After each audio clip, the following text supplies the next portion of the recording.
Ladies and gentlemen, here is another check of the program changes.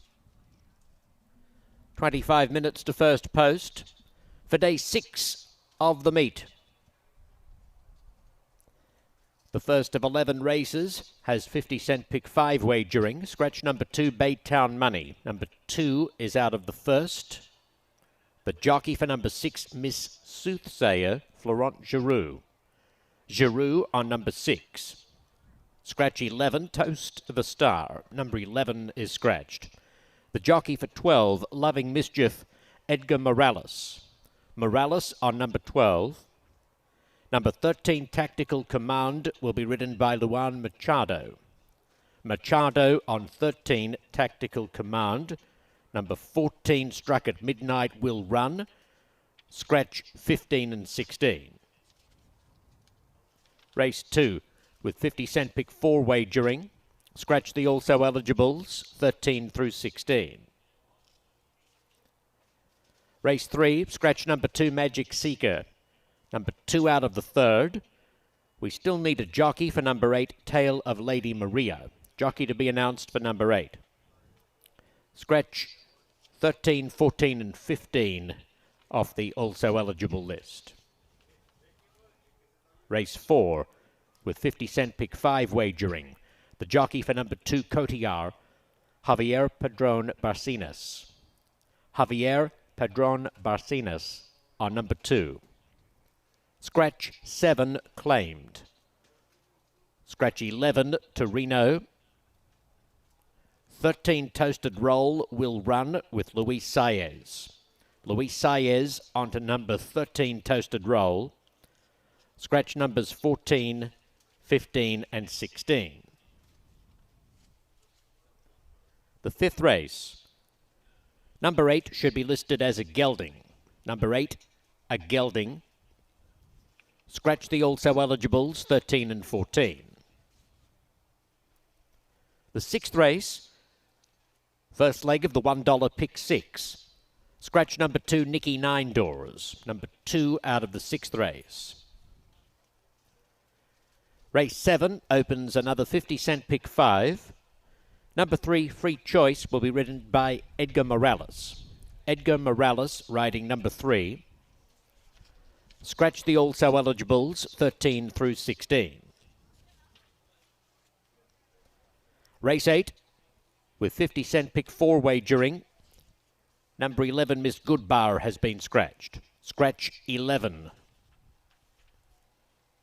The 9th is the Global Tote Juvenile Mile. Scratch number 8, Naughty Nicks. Number 8 out of the 9th. The 10th race is the Untapable Stakes. Scratch 3, Lenny Lou. Number 3 is scratched along with 12, King Silver. Number 13, Liz's Image, will run. Scratch 14, Shane's the Brains. The 11th, with 50-cent super high 5 wagering. Scratch number 7, Founders, and number 13, 2 past 8. 7 and 13 from the 11th. That brings you up to date with 21 minutes to first post. The turf is firm with the rail in the same position as yesterday. 0 feet, lane 1. We thank you for joining us at Kentucky Downs, and we wish you the best of luck.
I enjoy seeing things grow. It's a fun process to be able to put a seed in the ground and seeing what comes from it. We always enjoy going to Wrights because they're always very helpful, and when we're in a need, they always get it done for us. You know, if we break down the field, I make a call to Wright Implement, and they always have someone out within a reasonable amount of time.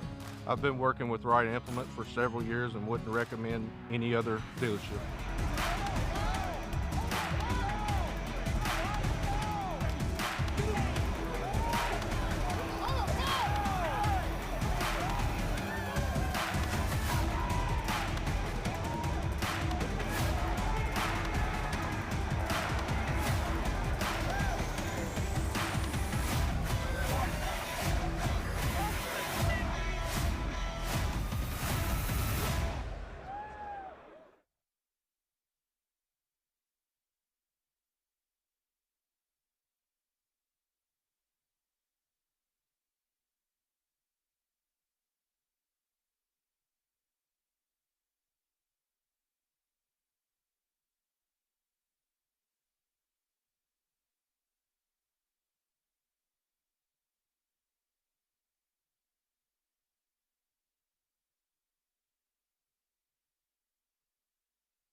Good afternoon, everyone. A very happy Sunday to you, and welcome to our final day of week 2 right here at Kentucky Downs. I'm Brittany Earton. I'll be joined in just a bit by Jess Stafford, and later this afternoon, Kate Bradar. How do we follow up from the incredible day of racing yesterday? Well, with an 11 race card, beautiful weather, and 2 $1 million races. Oh, and to sweeten the pie a little bit, we've got a pick 6 carryover. That starts in race number 6, about $90,000 in that pot. So make sure as we look forward to it, you get involved in that dollar pick 6.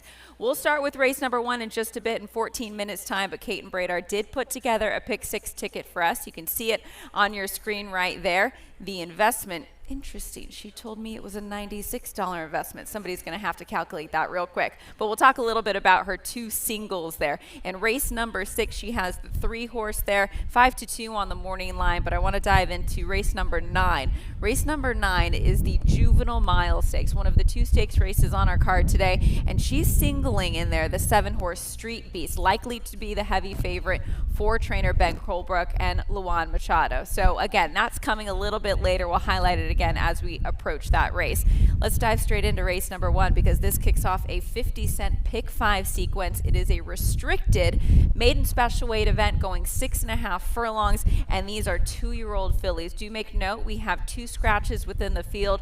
The 2 and the 11 will not go, and our favorite right now is the 3 horse Valhalla for trainer Joe Sharp, a daughter of Vacoma, who does actually quite well in turf sprints, 16% to be exact. This horse ran a nice 2nd place finish, only beaten 3 parts of a length for the entire thing. I read Ortiz Jr. to ride. To get a better look and to get a little bit more analysis on this field, let's join Jess Stafford and a special guest. Thank you very much, Brittany. Yes, what a beautiful day we have this Sunday. Complete contrast to what we had yesterday, so I'm delighted we've got the weather. And I imagine Ben Kudler joining me from Equibase Racelands feels exactly the same. But we have a big day of handicapping, and you can give us a little bit more insight as to how Racelands can help us. Yeah, thanks for allowing me to be here, and gorgeous Sunday here at Kentucky Downs. But what Racelands is Equibase's advanced handicapping tool, and it really takes past performances to the next level. It combines traditional PPs with powerful filters, stats, and data-driven insights, and it also allows you to completely customize your past performances to uncover trends and angles that might not be so obvious at first glance. So NHC champion Scott Coles in 2019 used Racelands, as well as last year's champion Dan Piazza as well. So it is trusted by the best and used by many, and we encourage everybody out there to give Racelands a go on Equibase.com, as we have free Racelands Race of the Days every day. And for a race like this 2-year-old race where there isn't a huge amount of form on offer, but we do want to get a winner in to start the day off well. So what is Race Sense telling you about race 1? Absolutely. So here we got a maiden here. That's always tough when you add Kentucky Downs with the maiden with 2-year-old fillies. But the angle here Race Lens came up with is the 9 Garano Ranch with the morning line of 7-2. So trainer Wesley Ward with horses going from turf routes to turf sprints. Last 5 years, 28 starts, 10 wins. That's 36%. 14 in the money. That's 50% with a positive 114% return on investment. If you take that in the past year, he's 5 for 9. Smaller sample size, but still 56% win percentage. And we all know how good Wesley is with 2-year-olds, and the numbers don't lie. In the past 3 years, Wesley Ward's winning at 31% in all races with 2-year-olds, 80 wins from 259 starts. So we're going with the 9 Garano Ranch. Okay, well, we're going to have a look at Garano Ranch. Thank you so much, Ben. It is quite interesting here in the paddock. A few of these 2-year-old fillies are getting a little bit worked up. Horse 14 just on her hind legs just there. But number 9, let's have a look, because as Ben has rightly said, Garano Ranch has got interesting stats to support her claims. She looks ready for action. She reminds me of a lot of the 2-year-olds that Wesley Ward has brought over the last couple of weeks, because she looks active. She looks really ready for it. She's keeping a good eye on her competitors at present, but I feel every time she just goes past the shootout where the track is, she's sort of looking like she's ready for the action. So there's a lot to like about her. She's probably got more size than some of the other fillies, and again, got a lot of strength to her, as you always look at with Wesley Ward's participants. But Brittany, this is a race full of fillies quite on their toes. They look ready for it today. Horse 10 very much looking quite active. That's Lexico.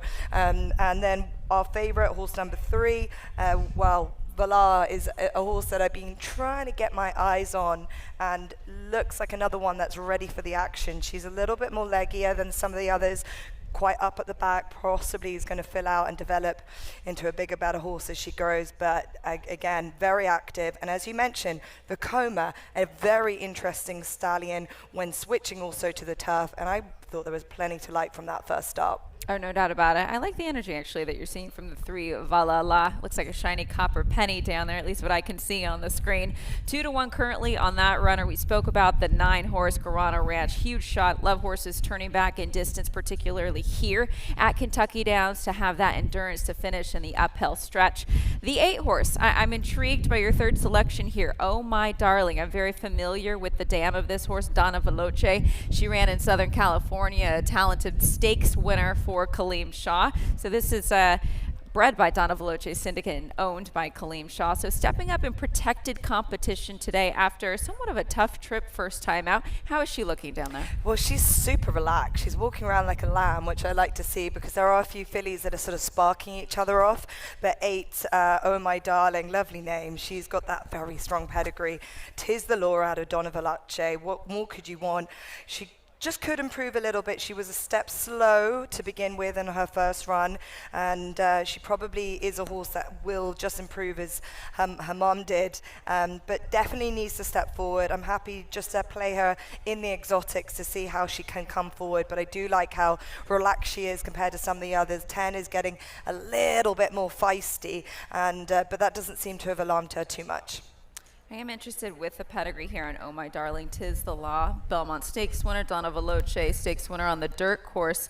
You do have Uncle Mo on the bottom, though, and I feel like the Uncle Mo's can run on anything. So Oh My Darling will try to step up in competition today. You are currently getting 27-1. Inside of that, Don't Mind If I Do, a daughter of Run Happy out of a Bernardini mare. She'll give her crack at the turf for the first time after, I thought, a good second place finish. Bettors might say otherwise, though, Jess, because she was bet down to favoritism.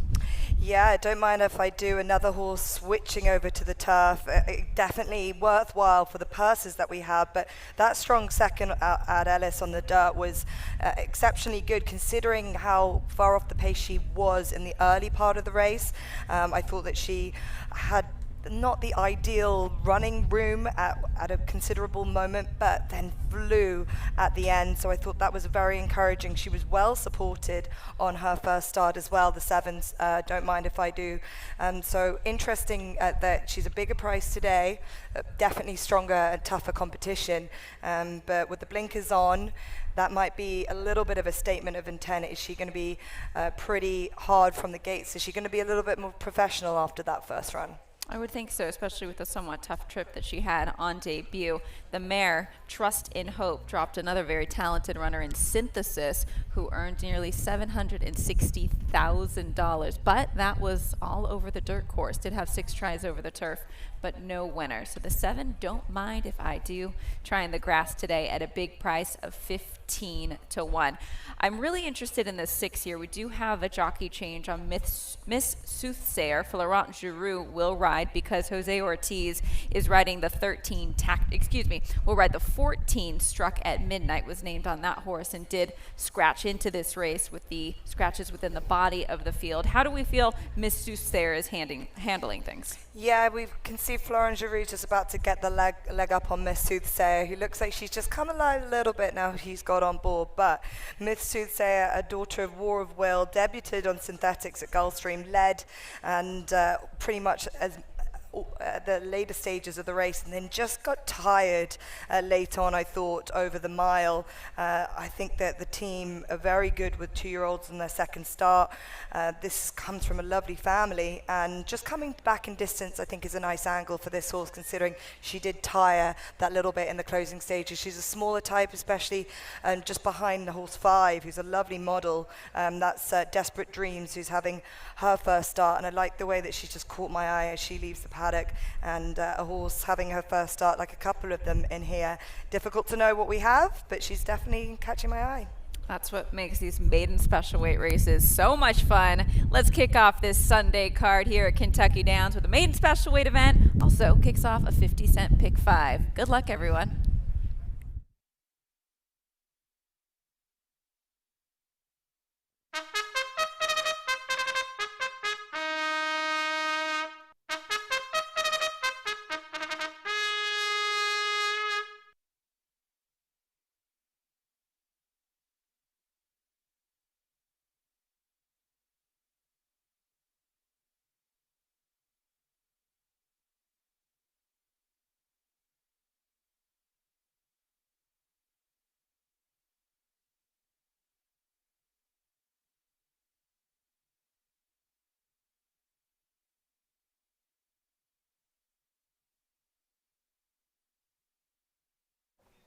As the field parades for the first, we do have a jockey coming through in race 3 for number 8, Tale of Lady Maria. The jockey we needed in race 3 for number 8, Tale of Lady Maria, Javier Padrón Barcenas. Javier Padrón Barcenas on number 8 in the third. The 2-year-old fillies engaged in the first race are parading in advance of this 6.5 furlong maiden, offering 50-cent pick 5 wagering. Scratch numbers 2, 11, 15 and 16. There are 3 jockey changes. Number 6, Florent Giroux. Number 12, Edgar Morales. Number 13, Luan Machado.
Ladies and gentlemen, confirming a late scratch of number 1 Pediddle. Stewards confirming that number 1 Pediddle is a late scratch.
The field is approaching the gate.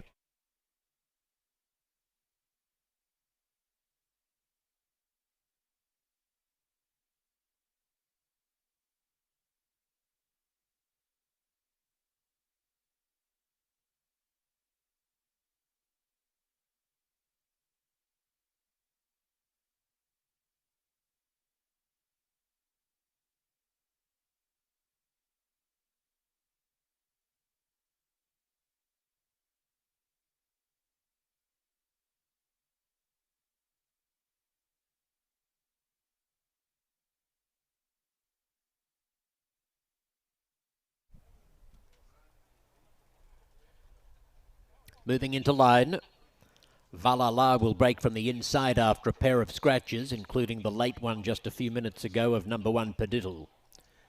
So the inside draw for Valhalla. Denise Says No moves in next door. Desperate Dreams comes up.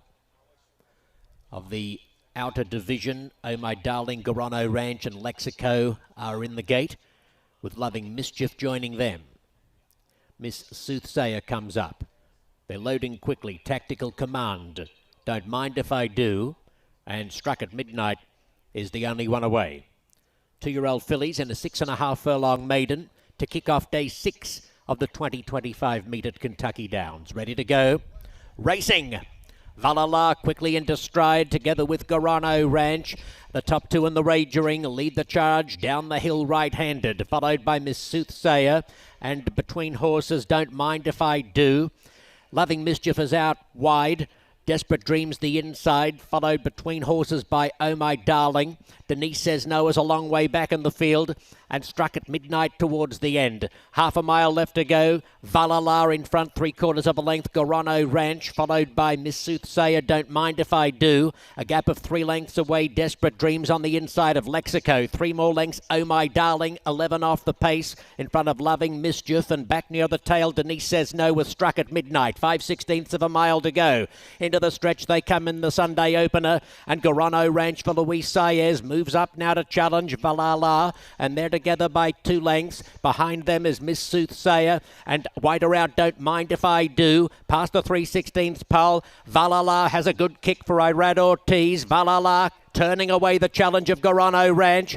From the rear, Struck at Midnight is cutting back towards the inside and finishing with a flourish. Valhalla has the lead, and Valhalla will hold on and score. Struck at Midnight jumping out of the ground, through along the inside late, big on the gallop out too. Gorano Ranch was third best.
The unofficial result: first is 3 Valhalla, second 14 Struck at Midnight, third is 9 Gorano Ranch, and fourth 6 Miss Soothsayer. The unofficial placings: 3, 14, 9, 6. The time 1:15.74.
Valhalla wins the opener. A chestnut filly by Vekoma from the Henny Hughes Dam, Bellateria. Bred in Kentucky by Joshua Smith and Colt Pike. Owned by Carl Moore Management. Trained by Joe Sharp, who also supplied the long shot runner-up, Struck at Midnight, who has put forth an eye-catching debut performance. The winning jockey, Irad Ortiz Jr.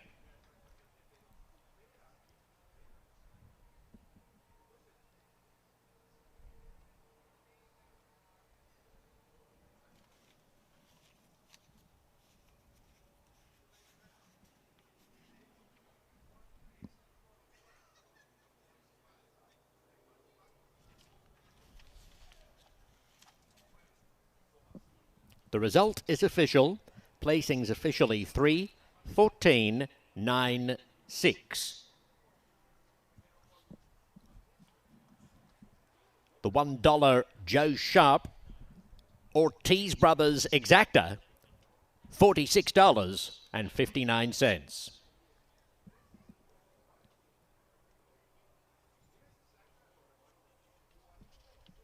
Race 2 comes up in 23 minutes with 50-cent pick 4 wagering. Scratch the also eligibles 13 through 16.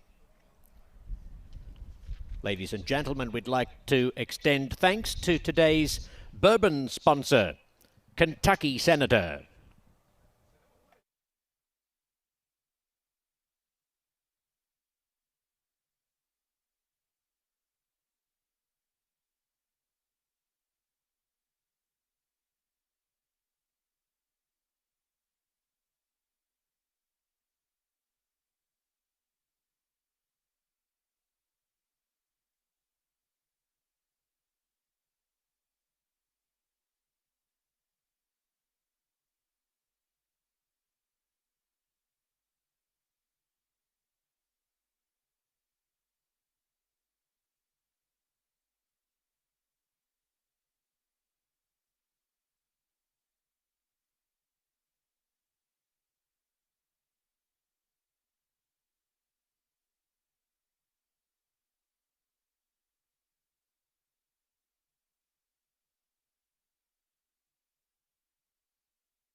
They're coming down for the finish, and it is Silver State.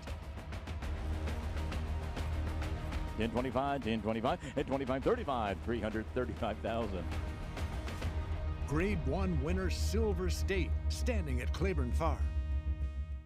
Here in Kentucky, our roots run deep as our tradition of leadership in the U.S. Senate, as deep as our love for bourbon.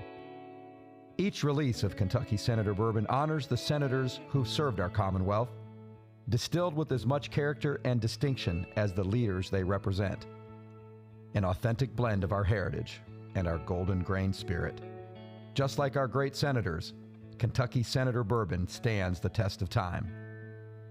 Kentucky Senator Bourbon, serving up great Kentucky bourbon with a side of Kentucky history.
Well, we kicked off the afternoon with a Sharp exacta and an Ortiz brother exacta. 3-1 on your winner there. Impressive second time out for your winner. But how about that runner-up finish? A late closing kick by the firster struck at midnight. Yeah, be following that wherever that filly goes next, and real eye-catching run late on. Joe Sharp's got two very nice fillies, and again, the man just cleans up here at Kentucky Downs. I think my reaction to that closing kick was, whoa, yeah.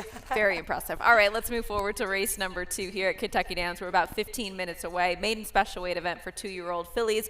1 mile the distance, and this does kick off a 50-cent pick 4 sequence. Your favorite right now, Jess, is the 2 at 9-5, Infinite Sky. There's a lot to like about that closing kick that we saw on debut. Yeah, and look, that's been well appreciated coming to a track like this with the straight. If you've got a closing kick and you can utilize it, that's exactly what you need. And just having a look at this filly walking around, she looks lovely and relaxed. She's got that striking dark bay color to her, which I really like. I know you like as well.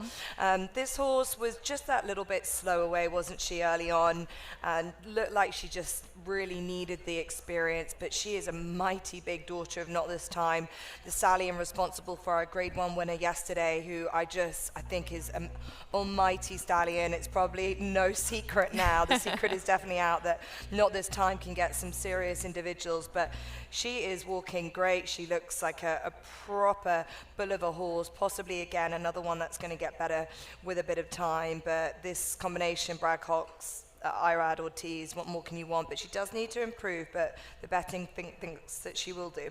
It would be nice to see her get a little bit closer to the pace when she breaks out of the starting gate, so perhaps a touch sharper in her second career start because there isn't an overwhelming amount of speed in this race. Yes, of course, you do have plenty of horses stretching out, but none of them showed speed on debut. The 8 Fregata is probably where the speed's going to come from. This Daughter of Warfront out of a Malibu Moon mare showed early speed on debut. Will try turf for the first time. Should have no issue with that with the pedigree. The 4 horse is Whitney Houston. You get the prize for best name. Well, I'm a sucker for a name, and I wouldn't mind if this one showed up well too. And that's what she did on first start. You know, she was always well positioned, very professional. That was over the 5.5. So different trip, but this is a daughter of Munnings who clearly knows her job already, and that essentially that confidence that I get from her is key here. Got the blinkers on, that's going to help her sharpen up a little bit more, but did nothing wrong first time out. And the trainer, Kelsey Danner, has got great stats with second starters, so I like the way she is. She's just a little bit on her toes now, but another one that shows physical presence in the paddock. She's feeling herself out there. Yeah, 9-2 currently as the jockeys make their way out to meet their mounts. The 9 horse is Peyton Abbey for Will Walden. Luan Machado to ride. Gets an extra half a furlong to work with today. I'd say it was a pretty even debut. This Daughter of Instilled Regard. What sort of chance do you give her? Yeah, interesting. I haven't seen that many horses starting off on 7.5 furlongs. You know better than me how many 7.5 furlong 2-year-old races there are. I just don't see that many of them. There's either been a 5, 5.5, but coming from 7.5 to a mile, that looks ideal for her. This was a good enough run at Indiana. She was mid-pack. She had a slight mild late gain, not high figures. This is a tougher company, but I did think there was enough there to work with, especially at the trip. This looks ideal for her. We know that she'll definitely appreciate it.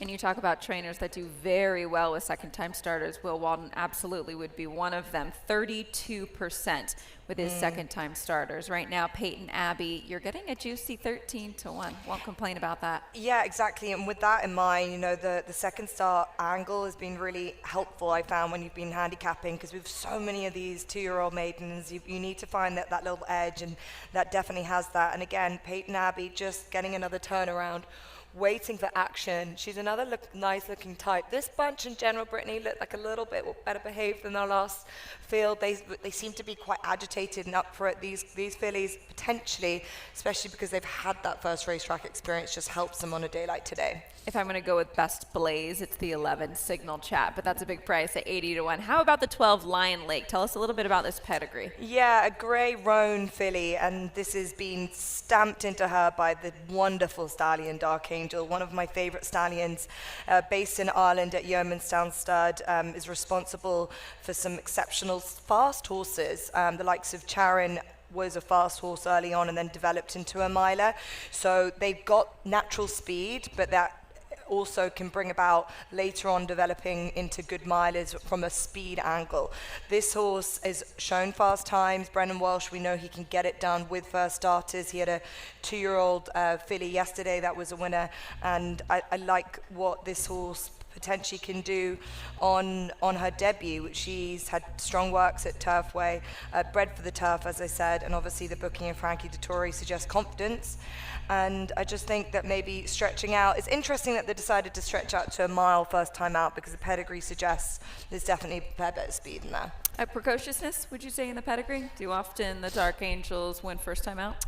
They can do. It's a good question. He's been around for so long now. Dark Angels can, but I always feel that Dark Angels get better as they get older. They're really hardy sorts that tend to be quite lively kind of animals. They just seem to develop as they get a little bit older. Worth noting, 5-1 currently is the 12 horse, a first-time starter for trainer Brendan Walsh. The 4 horse we had mentioned, Whitney Houston, at 5-1, and the 8 horse now, Fregata. I wanted to get your take on this first-time starting Daughter of Warfront. Definitely has the pedigree to take to what she's meeting today. Yeah, Fregata's down. Farrell is 1 from 3 with 2-year-olds and 1 from 1 with turf horses too. So that's definitely a plus from Fregata's family line. There's a good amount there to suggest that this horse can really show up on this start here. And looking at what she's already done. She's already shown that she can do it. So she's got a lot of natural early speed. That's definitely needs to be utilized here. We saw in our first race, early speed won the day and just had that quick punch. But a late closer definitely took our eye. So you can kind of be a bit of anything, it seems. I love a second-time starter after having shown speed and fade first time out. So Fergata, a very interesting one at the price, 9-1 for trainer Wayne Catalano. Jockeys have met their mounts. They'll be on to the track momentarily. 8 minutes until post time for race number 2. Your favorite is the 2, Infinite Sky.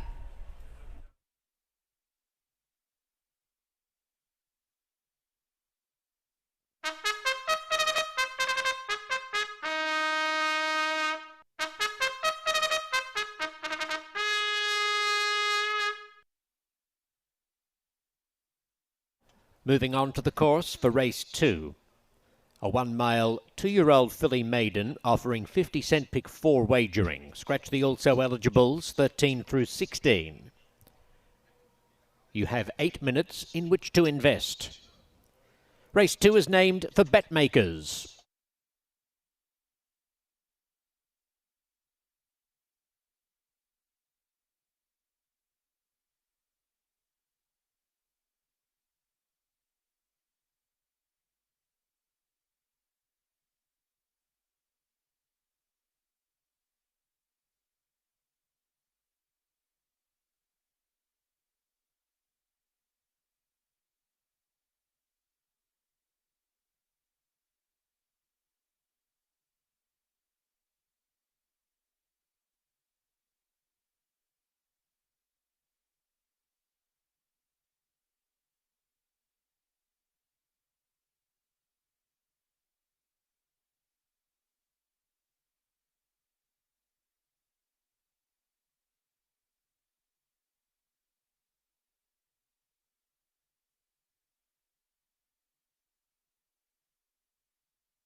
The best turned out horse for race 2 is number 6, I Mean Business. Congratulations to the groom, Ramon. I Mean Business number 6 is best turned out.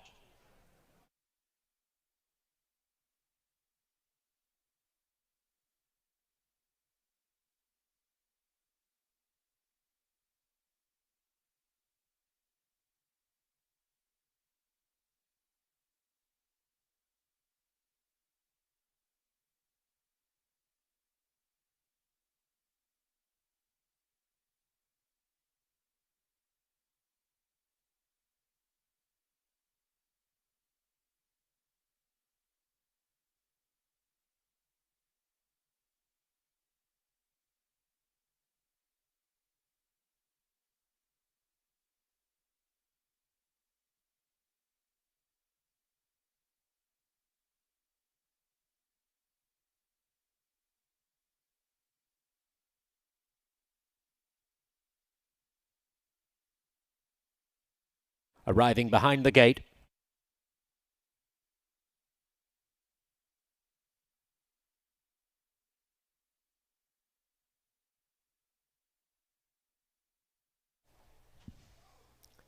moving into line, Causeway's Joy, joined by Infinite Sky and My Secret Dreams.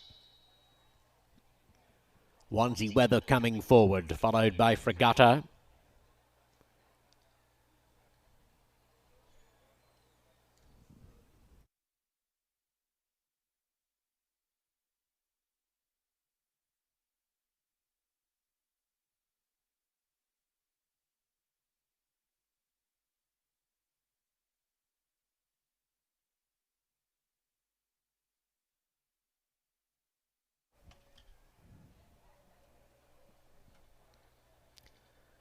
Just a handful left to load. I Mean Business and Signal Chat coming up. Lion Lake will be the last in. 1 mile for this 2-year-old filly maiden. Lion Lake, a well-fancied debutante from the Brendan Walsh barn. Comes up to the outside post position to complete the line. Ready to go. Racing.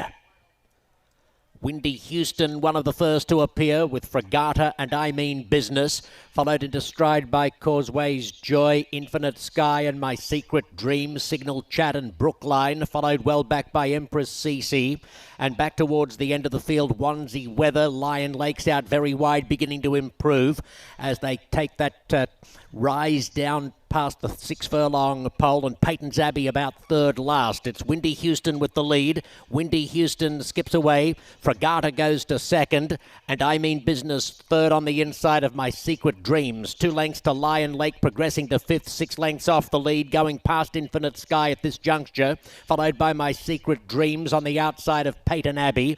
Then comes Empress CC inside of Signal Chat. Wandsy Weather is a long way back, and at the tail of the field is Causeway's Joy. Toward the 3/8 pole, Windy Houston just in front, taken on by Fregatta. They've run this at a solid clip. My Secret Dreams is 2.5 lengths back third, followed on the inside by I Mean Business. Lion Lake and Infinite Sky are easing out deeper on the course. They're side by side, racing a little tightly, in fact, past the quarter pole, about 3 lengths off the lead.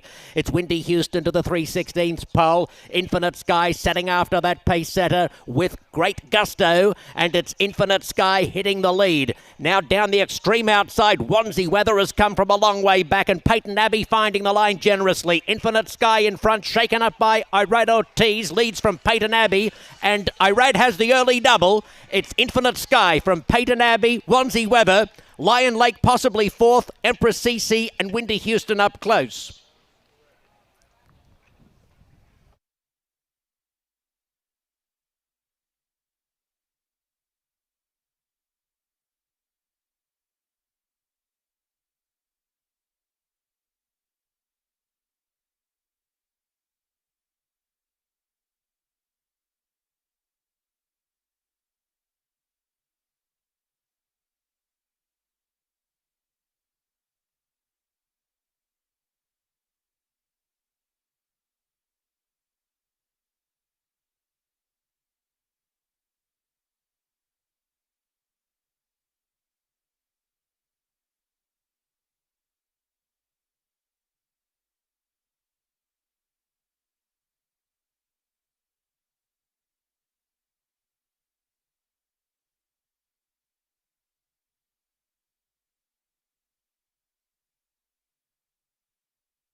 The unofficial winner, 2 Infinite Sky, defeating 9 Peyton Abbey and 3 Wannsee Weather.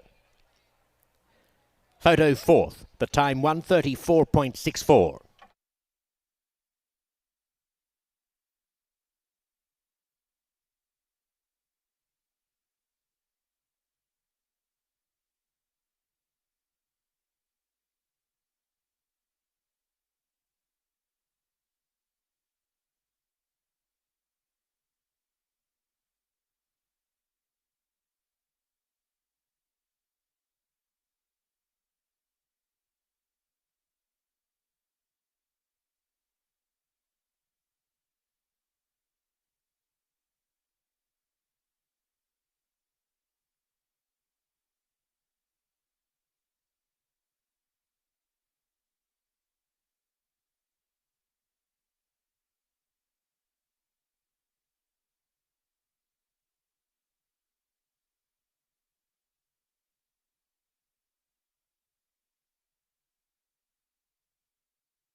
Lion Lake number 12 got 4th.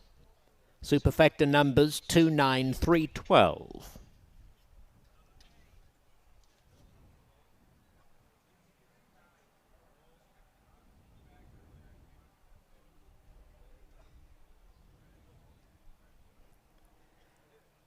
Infinite Sky wins race 2.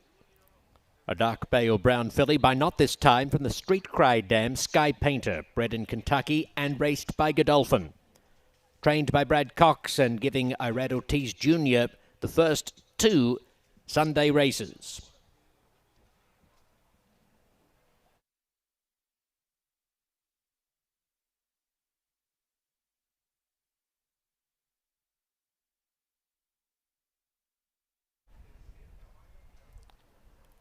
Ortiz and Cox combine with the second choice on the morning line in the upcoming 3rd race, Collective Beauty.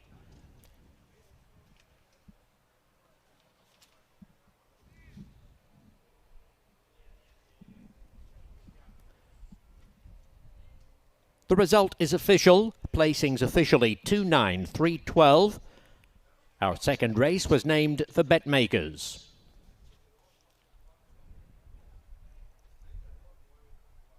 In race 3, scratch number 2, Magic Seeker, along with the also eligibles 13, 14 and 15.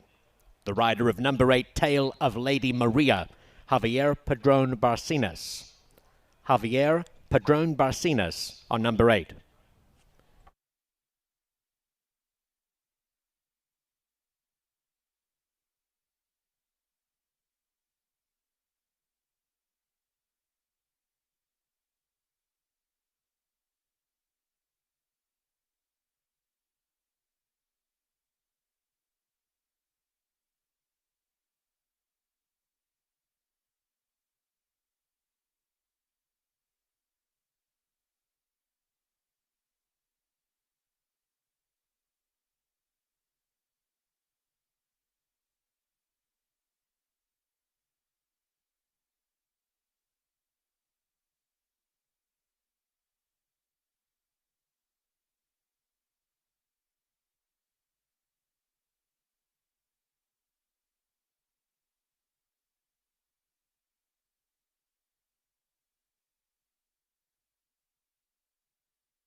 There's no doubt that Kentucky breds, are number one. It's a great program, bottom line. I think it's the best in the country by far. Horse raised in Kentucky is an advantage. You talk about the Kentucky breeding program, I think it's immeasurably the best. They've got the best mares and the best stallions there in the state. The great ground they're raised on here in central Kentucky, it seems to be the best. The purses that the Kentucky breds are now running for matches how dominant they are.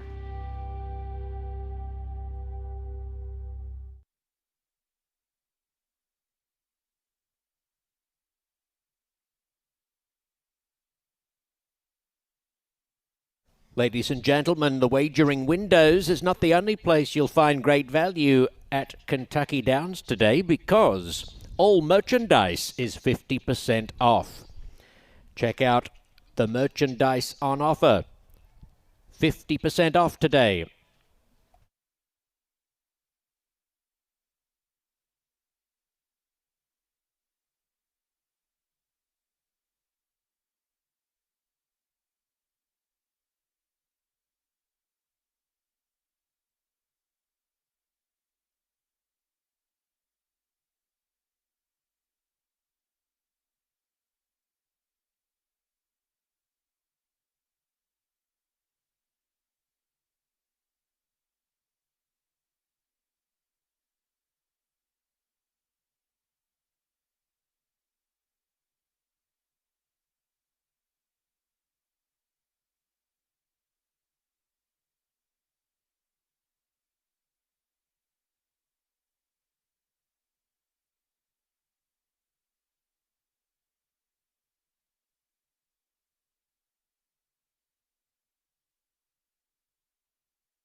Well, Jockey Irad Ortiz Jr. sweeping the early double here at Kentucky Downs. Short price favorite. That horse actually got bet down to 4-5. So kept a lot of people alive if you played that pick 5.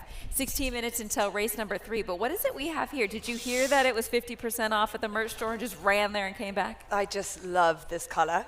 I think it suits me, Brittany. It does. Yeah, I like it. I like it a lot. But yeah, got to get to that merch store because it is 50% off for this beautiful stuff. They've got everything there. I have a feeling that your suitcase going home might be overweight. But yes, please do go to the merch store. They have some wonderful stuff there aside from these hats, the jackets we showed you yesterday, blankets, the whole thing. Okay, diving into race number 3, 6.5 furlong event, allowance optional claimers. These are 2-year-old fillies.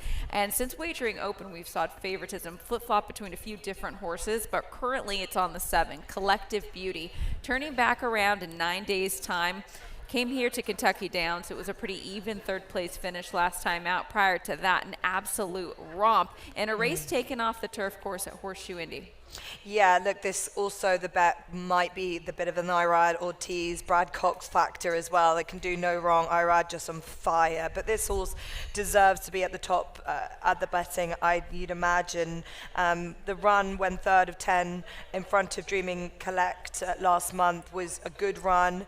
Look, this is a tougher race, you'd imagine, but this all seems to be just finding her feet. We could see that from the great performance on dirt first time out, but definitely sort of needed maybe the first eye-in on turf. And look, we know what she can do, and she's definitely got that late speed in her locker. It's hard to knock a horse that has already run well here before. We'll see if that quick turnaround catches up to her. Here's the 3-horse, 6-1 currently on Woodstock. I mean, that's a huge drop in price, down from a 20-1 morning line. Worth noting where this money's going. The daughter of Yaupon trying turf for the first time. Yeah, a debut winner on a sloppy dirt, but this horse, I did think that will be interesting coming onto the turf. It doesn't have a pedigree that screams turf, but there's definitely upsides when you're looking at the trainer when he's switching to the turf first time. So I didn't mind Woodstock. I'm appreciating the support and confidence coming from the horse as well. And look, the win was pretty just straightforward in the end. 3 lengths had come into a good price on that day. Look, this is a first attempt in claiming company, and it is stronger. I didn't have this as a top pick for a reason, but I like the support that's coming for her. Let's talk a little bit about the 6, who is your top selection at 3-1. Clowning Around has a touch more experience than some of the other runners. A daughter of Hootenanny, one of my all-time favorites, I must say. For trainer Wesley Board, clicked in the 3rd start, winning by 3. Yeah, look, there's a lot of horses with natural speed in this field. There could be a bit of a pace on, but look at her. Looks, again, I've said it a couple of times, there are a few fillies that I look at and they look a little bit more like a colt. She looks bullish, she looks ready. I just went back and watched her Churchill Downs run, and it was the kick that she made just coming around the bend, which I feel is exactly the kind of kick she needs to show here today to put the race to bed. She was not stopping at the line. The step up and distance just, I think, will suit her. But there are a couple of others with a sort of similar profile. Horse 5 would be like that.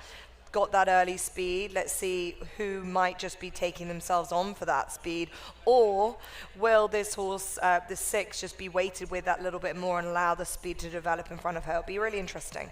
I'm quite surprised actually to see the 5 Catalonia at 4-1 currently, up from an 8-5 morning line. So quite chilly in comparison to those morning line odds. This horse won by 6 1/4 lengths last time out in gate to wire fashion for Jose D'Angelo, who can do no wrong with his runners here.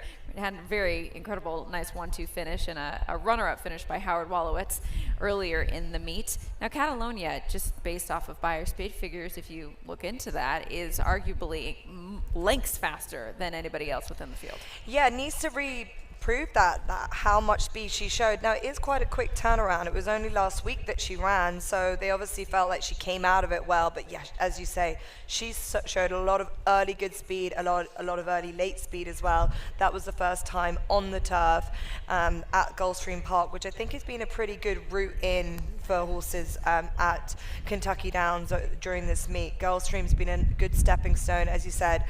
Jose D'Angelo horses in general have been running exceptionally well, and yeah, I think that this horse will be difficult not to include whatever you're doing with this race. I would probably even push her up a little bit if I re-looking at them now in the paddock, just how relaxed she is. And Jose does a brilliant job with his horses, keeping them under kind of a cooler, more relaxed composure style. And yesterday, She's So Spicy just looked brilliant in the paddock, and this one definitely is due. He had said that bringing these horses over earlier is definitely a benefit if you have the ability to do so. So right now, sitting on the board at 7-2, so getting a touch more play. There's a plethora of speed in this race, though, so trying to find a horse that can show a kick and sit off of it, I think, is the angle that I would go, and I think that's why the 7 is getting so much play. Yeah, and that's what I was thinking. I just will be interested to see how this race develops early. As you say, the 5 will be fast. The 7 does have that natural speed, but a couple of the Wesley Ward runners have been weighted with a little bit. If you go back and watch Saturday Flirt from yesterday, given a beautiful ride and didn't need to go out to the front, but just showed the kick and the turn of foot as they came round the bend, and that is exactly how you want to play this racetrack. But just see number 7 just woke up a little bit there when Irad Ortiz got on board. And just a last note, the 1 Lovely Gray, don't overlook this one for Kelsey Danner. We've talking about the horses that she's brought over and how well they've done. Turning back in distance, so should have that endurance to finish the uphill run. A nice victory last time out. So Lovely Gray, as she makes her way out onto the track, one to look at it, 6-1. Yeah, I would say so. She's a lighter looking sort, but as you say, Kelsey Danner's had a really good group of 2-year-olds as well. This horse could be a little bit more interesting based on the fact that, you know, I would imagine she's definitely going to be able to see out the trip nicely. Best of luck. 10 minutes until post time for race number 3.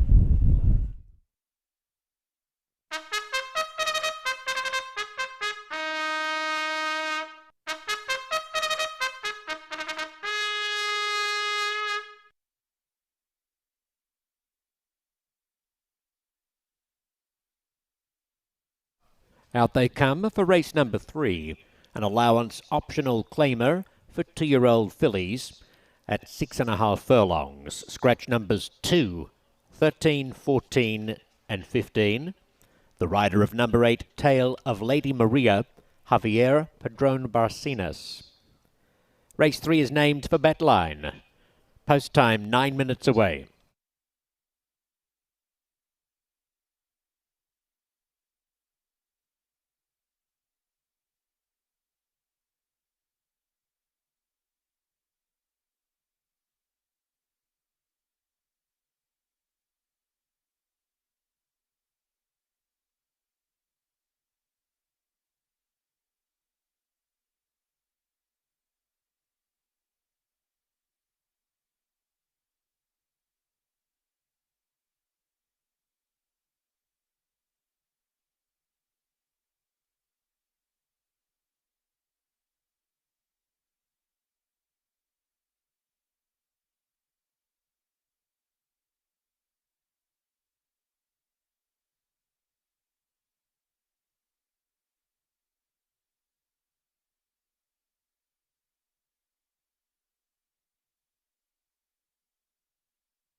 The best turned out for this race is number 3, Woodstock.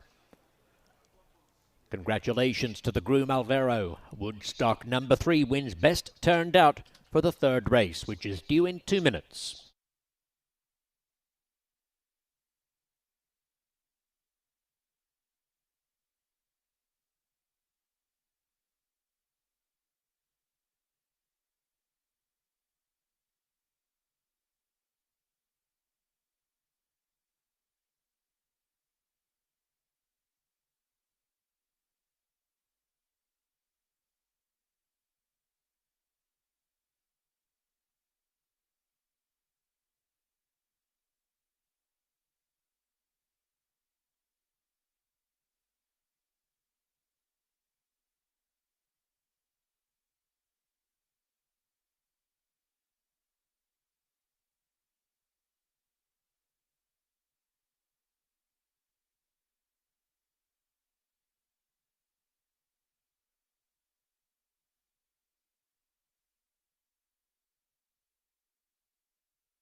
Moving in.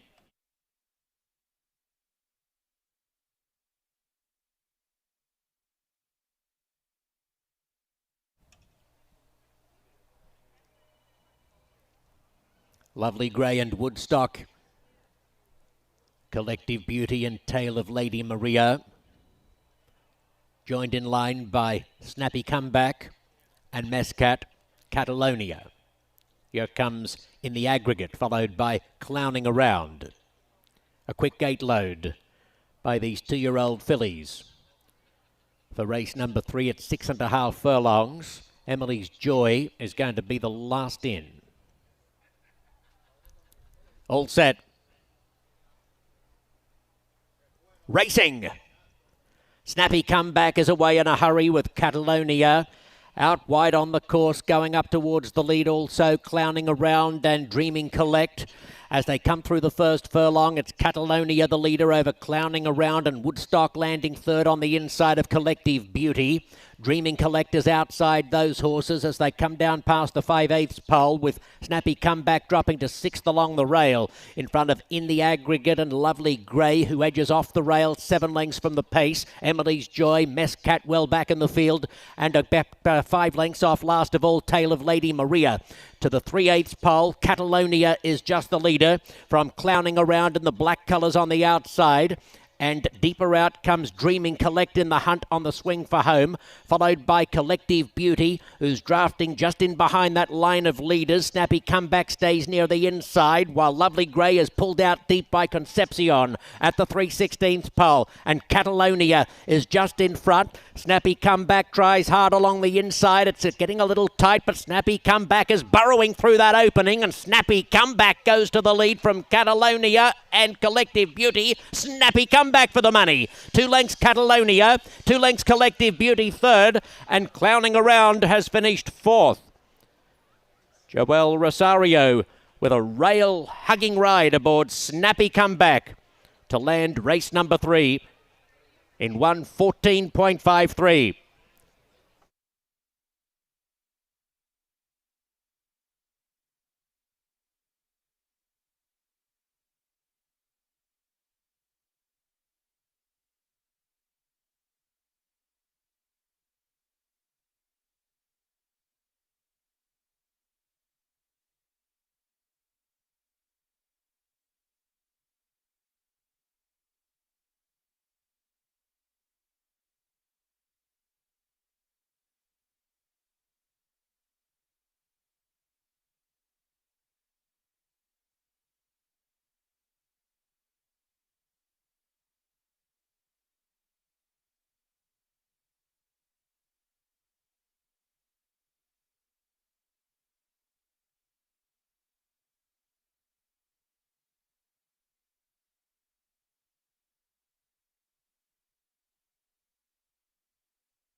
Unofficial placings: first 4 Snappy Comeback, second 5 Catalonia, third 7 Collective Beauty, and fourth number 6 Clowning Around.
The winner, Snappy Comeback, a dark bay or brown filly by Yopon from the Liam's Mapmare Retort.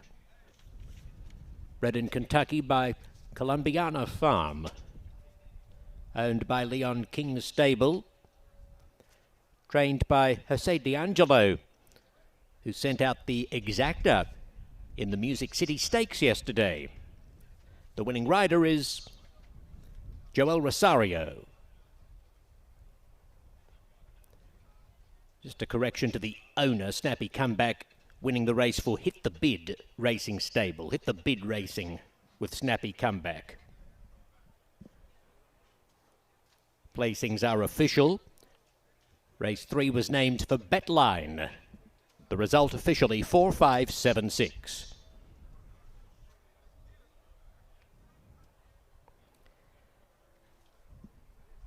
And the $1 D'Angelo Exacta has paid very handsomely indeed.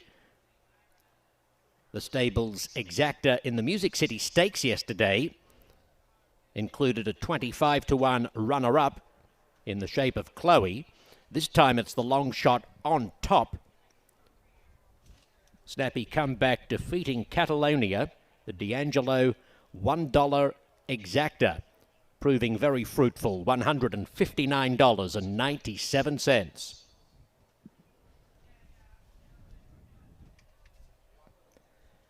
Post time for race 4 in 26 minutes. There is a 50-cent pick 5 commencing with the 4th race. The scratches, 7 claimed, 11 to Reno, along with 15 and 16. The jockey for number 2, Cotillard, Javier Padron Barcenas. Javier Padron Barcenas on number 2. The rider of 13, Toasted Roll, Luis Saez. Luis Saez on 13.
Ladies and gentlemen, it's post time for the Whitney. The field turns for home. Fierceness is the one to catch. He has a 3-length lead. Sierra Leone down the center of the track is coming with powerful strides, and Highland Falls is in there too. But it's Sierra Leone who takes the lead from Laska first. Highland Falls trying his best. Sierra Leone has won the Whitney. Gun runners on top of the world.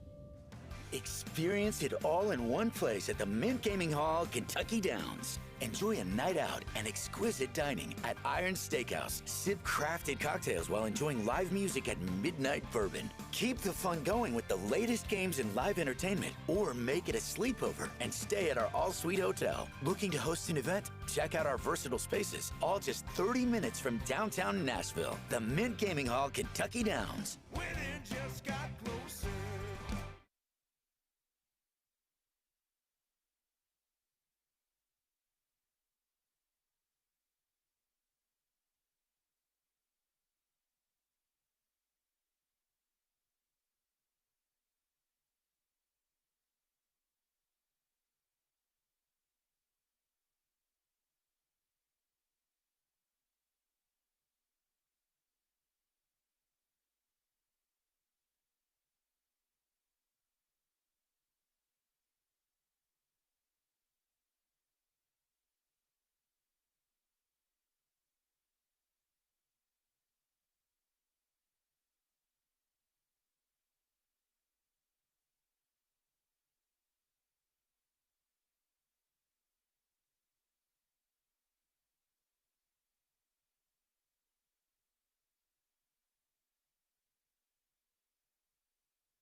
Brittany.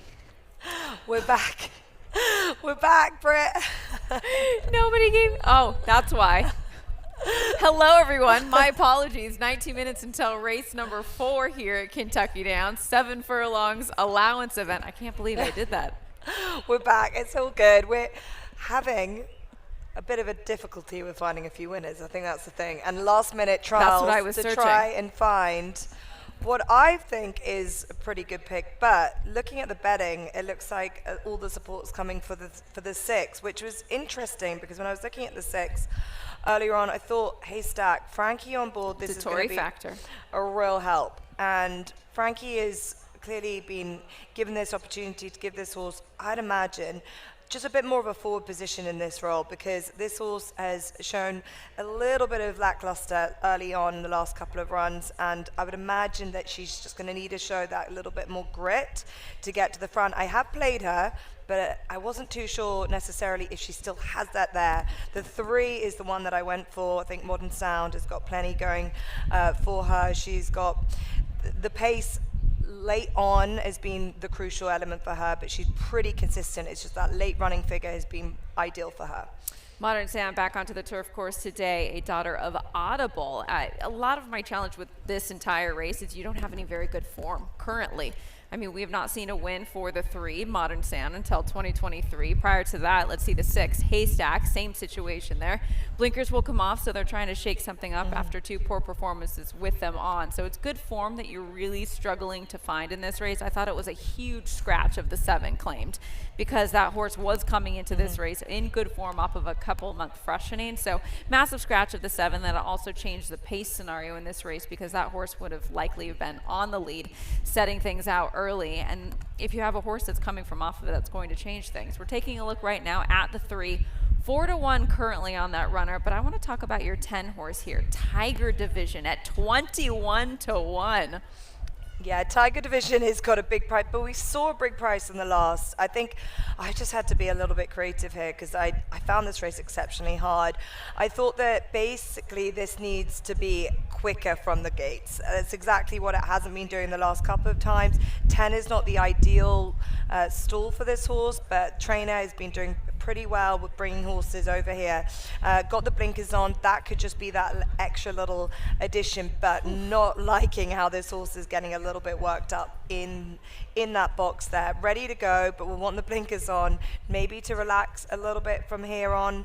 But this daughter of Omaha Beach, she's still a 3-year-old. She is a 3-year-old, so she's probably just developing, where we've got some older, more consistent mares who we know where we're at with them. But this filly, she just needs to relax, otherwise she might not run the race that I want her to. She's a real handful, and if you look at some of her running lines, this is probably typical for her. Broke out, shuffled, stalked, troubled, floated, so maybe she creates her own trouble, and it's because she acts up like this in the paddock area. So 20-1 currently. They'll get her out of the box. Hopefully she'll be able to relax a little bit, and then we'll pay attention to how she acts when her jockey gets aboard, because in that sense, perhaps I should say, that's when you want to see when they get on the track if those energy, those antics, those nerves are relaxed a little bit with the jockey aboard. So I have to say, the moment she got out of the box, she's been better. Yeah, certainly. That's exactly what you want to see. This is a race full of good amount of pace in here. I think it could set up quite nicely for her if she, as I say, relaxes, but she just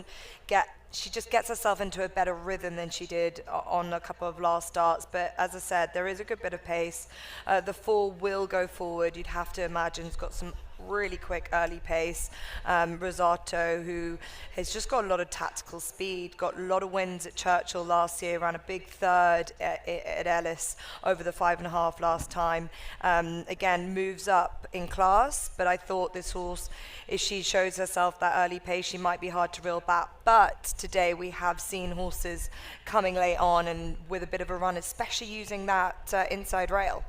She's beautiful, is she not? Gray roan. I would lean to the roan side of things with Rosato there. Love the fact that you're getting a second off of the layoff horse right here, because that effort first off of the long layoff was very strong despite a troubled trip, and she's really soaking it in, isn't she? Yeah, she certainly is. She's got a really nice, proud head to her, and that's always a good sign. She's a thinker, intelligent-looking horse, and I do like that a lot. But yeah, she's a horse that they tried out on turf and looked like a good move, but potentially Ian Wilkes was also thinking about his team for Kentucky Downs and thought, let's give this one a try there, and it seems to have worked nicely. But this is, as I said, a horse that I would imagine is going to show off her pace early doors. Her versatility, though, I think does behoove her, depending upon how this race unfolds. But with the scratch of the 7 claim, might lean into the fact that she has shown that speed on the dirt. So the 4, Rosato, 7-2 currently. What do you make of the 3 getting so much attention in Modern Sound? I know that you picked this horse on top, but did you anticipate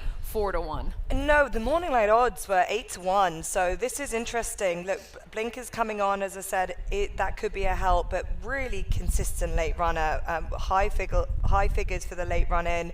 I thought that this was going to be a little bit one of my wild ones, and I was happy to go with that, but the support is coming in. Irad, look, just seems to be riding this track really well.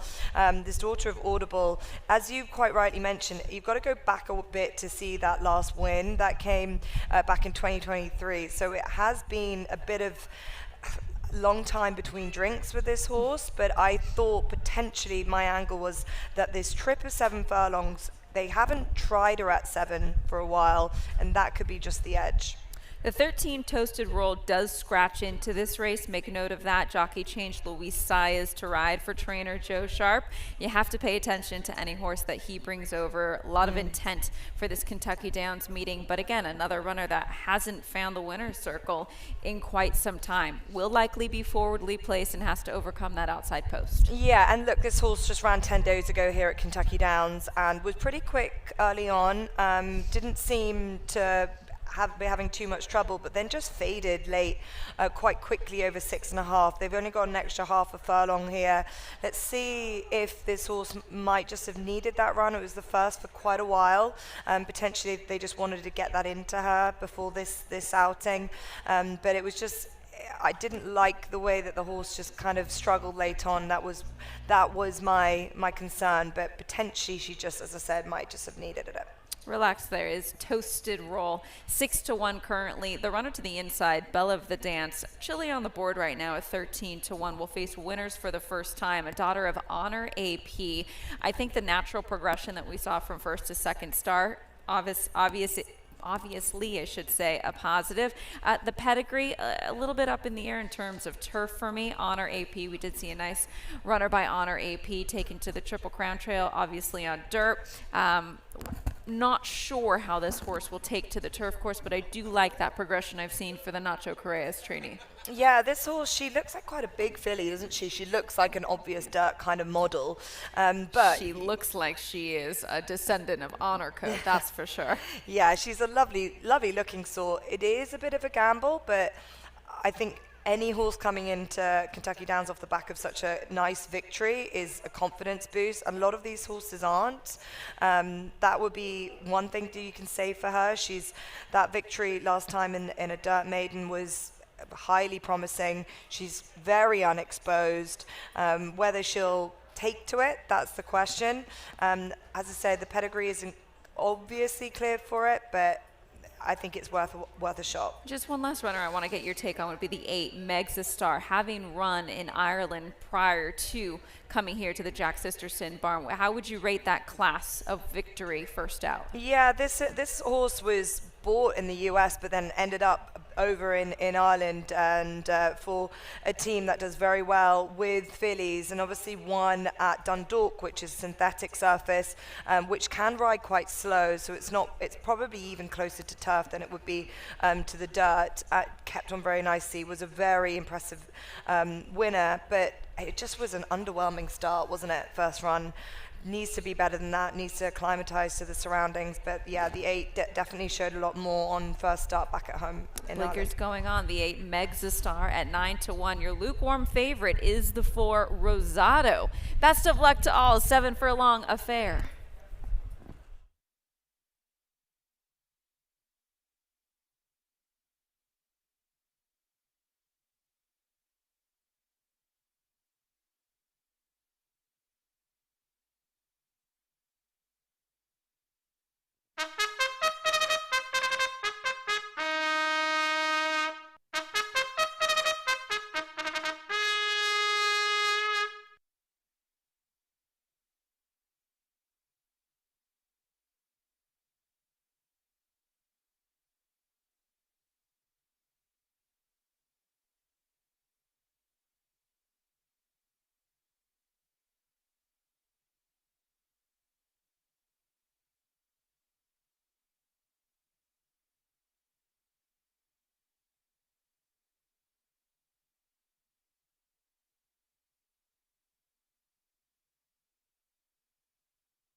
Nine minutes to post for the 4th. A 7 furlong allowance for fillies and mares.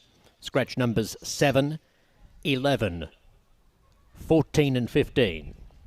The rider of number 2, Javier Padron Barcinas. The rider of number 13, Luis Saez. There is 50-cent pick 5 wagering available. Race 4 is named for Kentucky Senator Bourbon.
The best turned out for this race is number 13, Toasted Roll. Congratulations to the groom, Daniel. Toasted Roll number 13 is best turned out for race 4. 2 minutes to post.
Approaching the gate with a minute to post.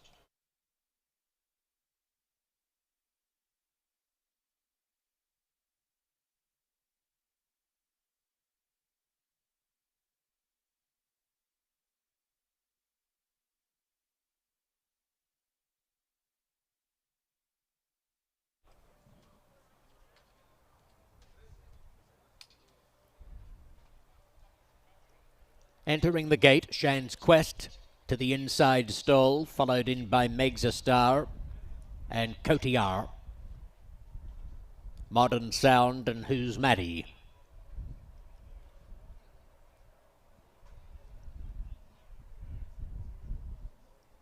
Rosato with Tiger Division.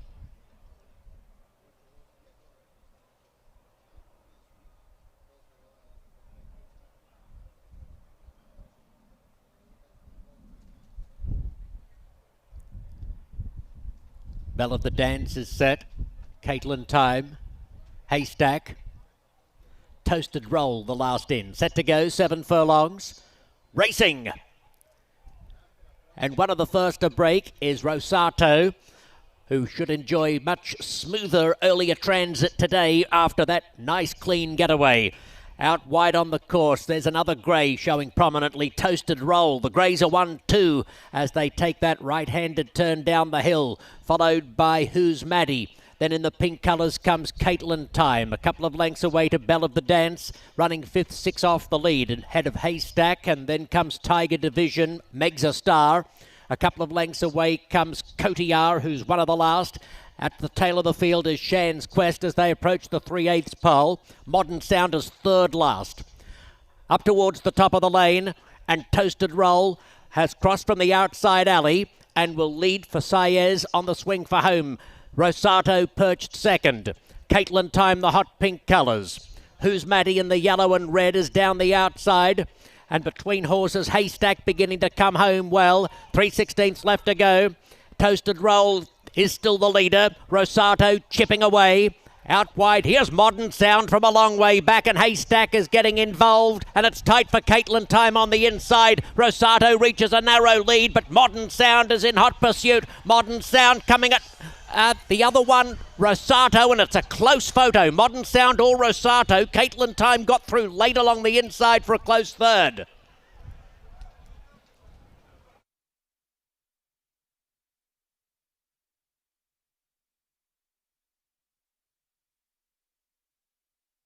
Photo finish, the time 1:21.70.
The winner, Rosato, number 4, has beaten number 3, Modern Sound.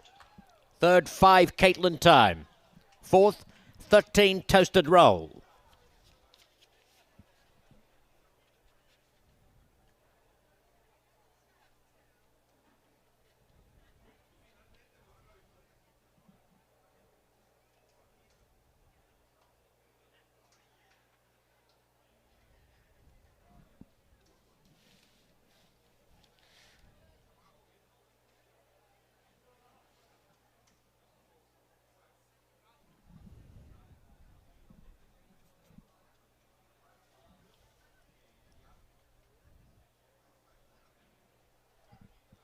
Rosato takes the running of race number 4.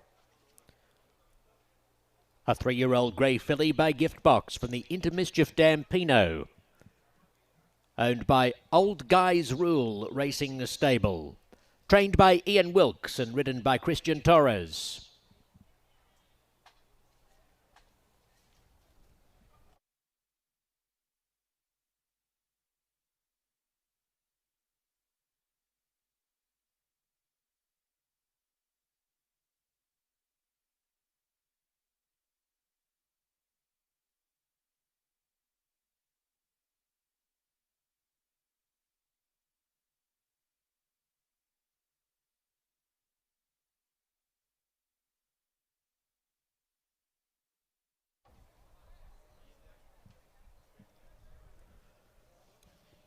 Congratulations again to the winning connections as Rosato scores by the narrowest of margins in race 4, the Kentucky Senator Bourbon Purse.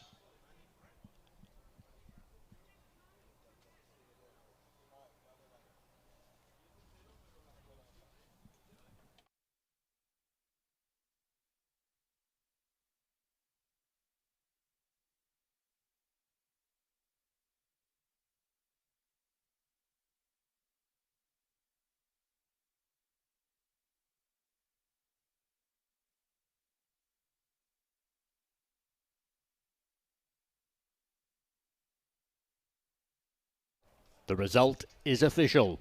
Placings officially 4, 3, 5, 13. In the 5th race, number 8, Ryu Mo, should be listed as a gelding.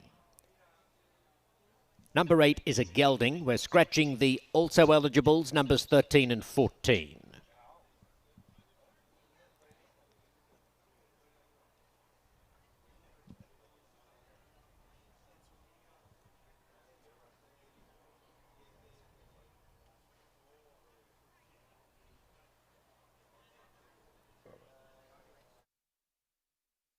"26 minutes to post."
Here in Kentucky, our roots run deep as our tradition of leadership in the U.S. Senate, as deep as our love for bourbon. Each release of Kentucky Senator Bourbon honors the senators who served our Commonwealth, distilled with as much character and distinction as the leaders they represent. An authentic blend of our heritage and our golden grain spirit. Just like our great senators, Kentucky Senator Bourbon stands the test of time. Kentucky Senator Bourbon, serving up great Kentucky bourbon with a side of Kentucky history. All it takes is a spark. Flame Away comes alive. Flame Away takes the Skidmore. Scat Daddy's only son at stud to win stakes at 2, 3, and 4. Flame Away has the lead. Flame Away, winner of the Sam Davis. It's Dark Saffron, Nakatomi the outside, Dark Saffron, look at Tuz diving again, but it's going to be all too late, Dark Saffron. Flame Away, standing at Darby Dan Farm. Get up! Get up! Get up! Get up! In with a shot, too. Ragtime takes the lead, has to fend off Kilwin, who just keeps on coming. Kilwin or Ragtime? Kilwin on the outside. Kilwin gets off. I'm speechless. We have an unbelievable group of partners, great horsemen, and this has been an unbelievable journey.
We are primed and ready for race number 5. 16 minutes until post time. Another maiden special weight event. 6.5 furlongs is the distance for 3-year-olds and upward. Does kick off a rolling pick 3. If you take a look at the tote board right now, the public having a hard time to really land on favoritism. Lukewarm favorite would be the 10 horse, and I know that's your top selection right now. Bright Skittle. Can't say I'm a fan of Skittles, though, just to put that up. Yeah, I wouldn't mind. I'll be happy to have some Skittles if this goes my way. I've been so agonizing having the photo finishes being on the wrong side of my selection. It's been a tough day. It's been a little bit tough. Let's turn it around right here. We've still got plenty left to go, but I thought Bright Skittle was the obvious one. This horse has done huge amounts of late. I just really like the run at Keeneland. It was a while ago now. It was back in April, so it has been a bit of time off, but just missed out that day. And the gut-wrenching, really, how close that horse was, because led throughout the majority of the race. Finishes in the frame of pretty much all the races he's running, but just hasn't got to the score sheet yet. Is this horse just lacking that final kick? Will he have another horse that's just too good? But look at how strong he looks, Brittany. I just really love that kind of style. He looks pretty close couple, looks like the kind of sprinter you want to see, but he's just finding it difficult to get the win to his name. Will today be the day? He's a first-time gelding this afternoon, so, you know, multiple reasons why a horse would be gelded. Is it because of their demeanor? Are they a little bit anxious or rambunctious? Not sure what the case is with this one, having not spoken to Hall of Famer Bill Mott, or is it because they carry too much weight? So Bright Skittle handling himself well in the paddock right now, but one of my favorite angles, first-time gelding. Yeah, it can, and look, it can really help a horse just finish out their races. Sometimes I find that they're just lacking that bit of concentration at the tail end of the race, and which would match up to some of his performances. So maybe that's just what he needs just to finish it out. But I think that's a good angle, and it's worth it when you've got such small amounts of disparities between him and some of the other likely horses, and that just could be the edge. We call it the biggest equipment change. The 10, Bright Skittle right now at 5-2. So second choice for you, the 2 horse. So we're going to go to the inside now on Urban Ruler, who's getting a lot of attention for trainer Chris Block. This horse on debut, it was a 9th place finish, followed that up with a 2nd place finish. Unfortunately impeded others, so it was disqualified and placed 7th. Yeah, as you say, this horse was not ideal in terms of the trip last time and had to settle with that DQ. The run before had showed a lot of speed. It's 2 contrasting races this horse ran. Was very quick first time and then kind of just fell into a little bit of a hole. And then the last time was a bit slow and then had that bit of trouble, interference, but still finished stronger than the time before. So this horse is definitely, for me, still learning about how to race. That is full clear to me when you look at the form. But the Wolf Run out of an Azamor mare gives me a lot of hope that this horse should be continuing on to improve on the turf. Definitely he's got that based on the form that the pedigree shows me. Yes, slightly inconsistent. Is this the ideal trip for him?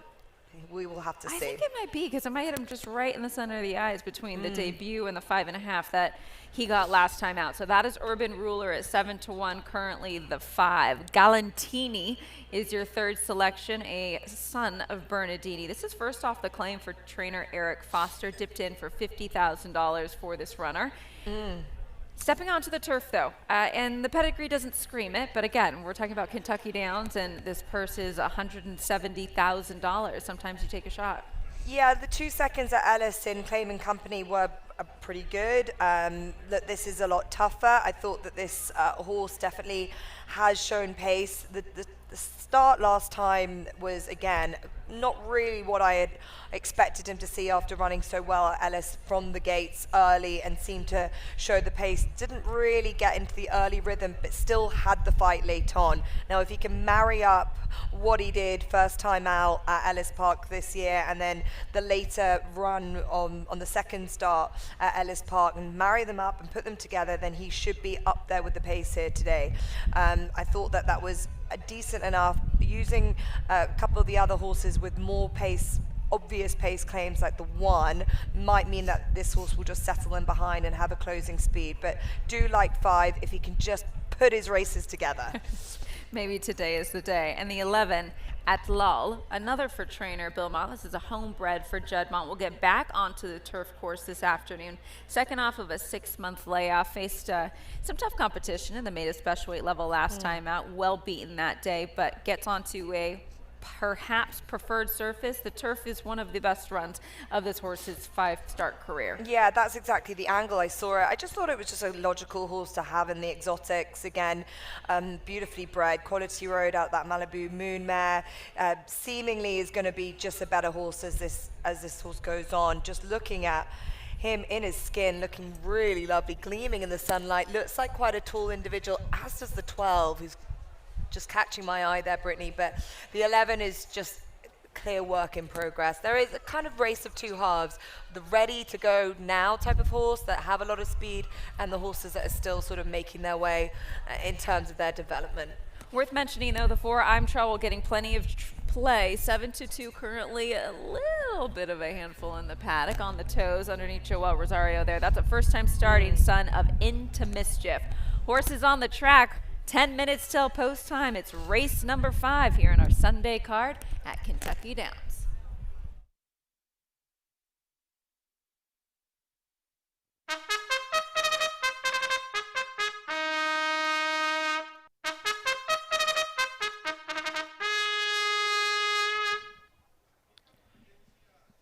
The 5th race field is filing onto the course, 9 minutes in advance of this maiden event at 6.5 furlongs for 3-year-olds and up.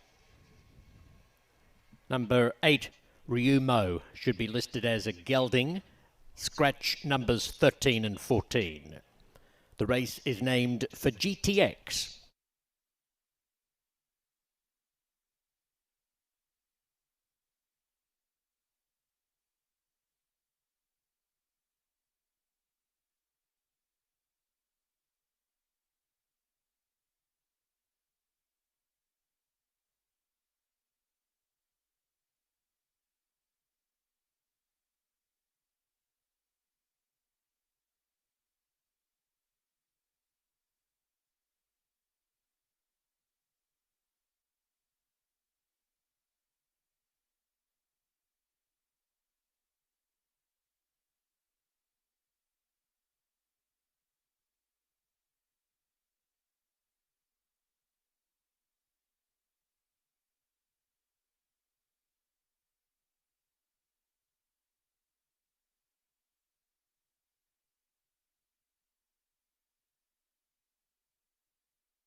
2 minutes to post.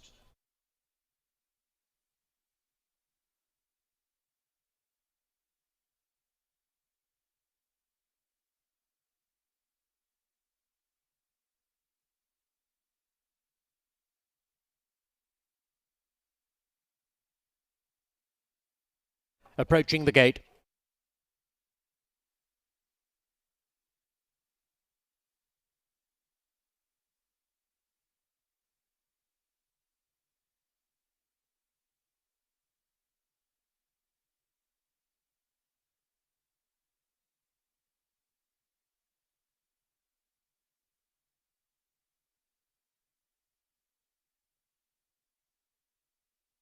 Moving into line.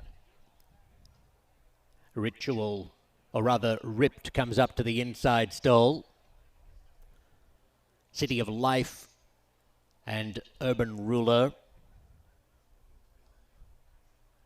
followed forward by Ryumo and Cortina.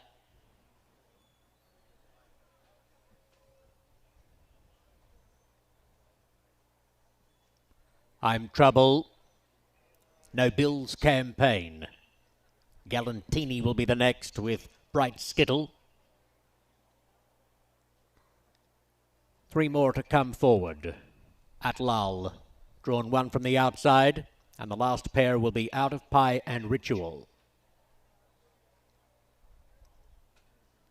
6.5 furlongs for the 5th.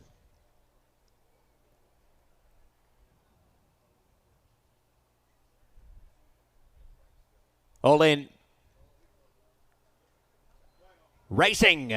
No Bill's Campaign, together with Out of Pie quickly into stride, and Bright Skittle in the bright pink colours is going very fast towards the front. I'm Trouble handily poised near the inside as they put the first furlong behind them, little between No Bill's Campaign and Bright Skittle. They cut at one another, 2.5 lengths in front of I'm Trouble, and Atlal's up 4th on the outside.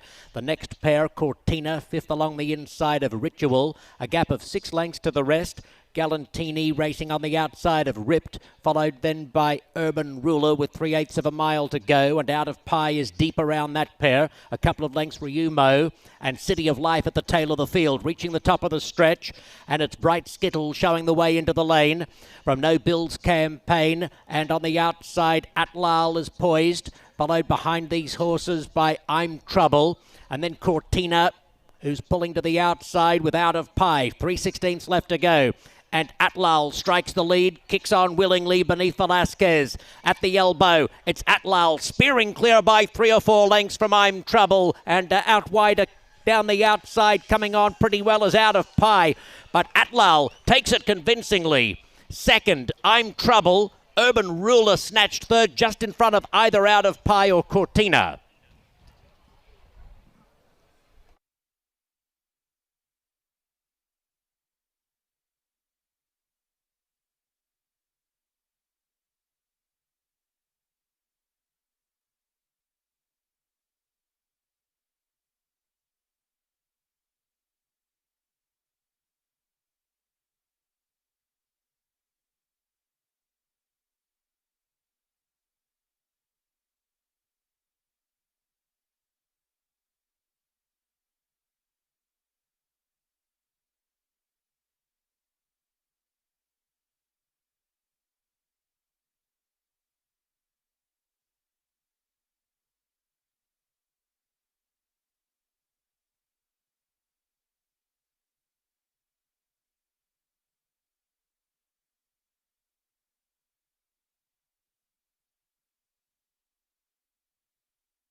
The unofficial winner, number 11, Atlal.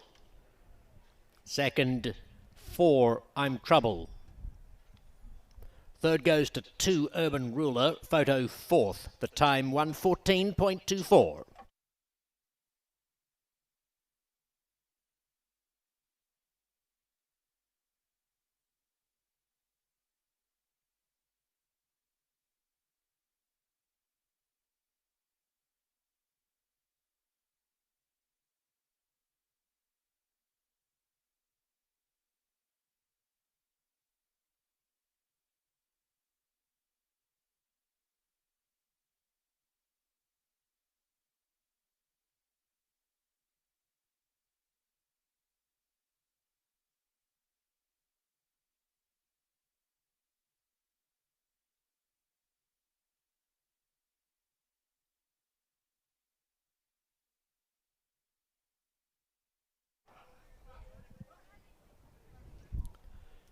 The winner at Lal, a bay colt by Quality Road from the Malibu Moon mare Aether.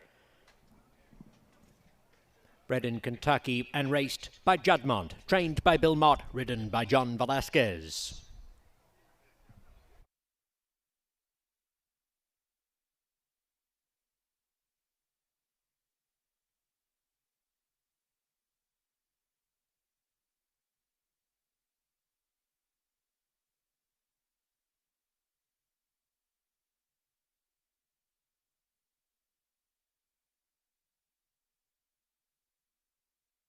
Number 3, Cortina, finished fourth.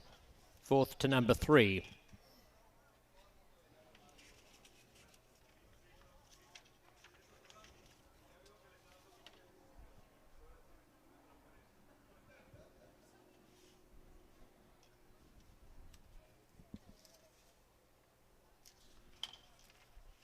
Today's fifth race was named for GTX.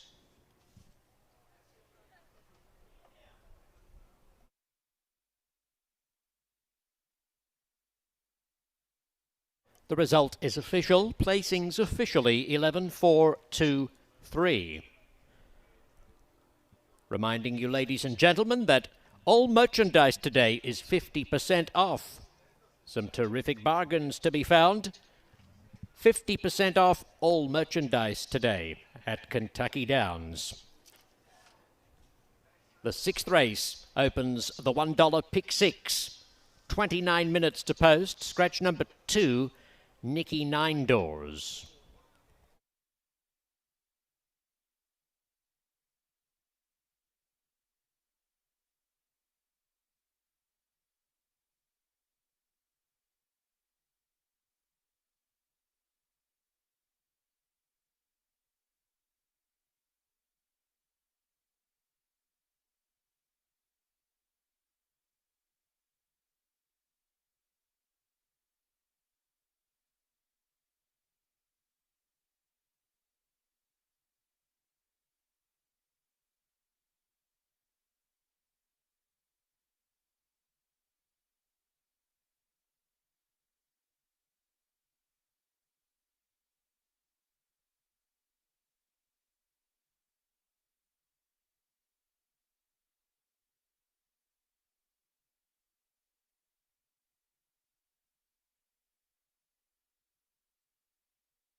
You're never more here than when you're here.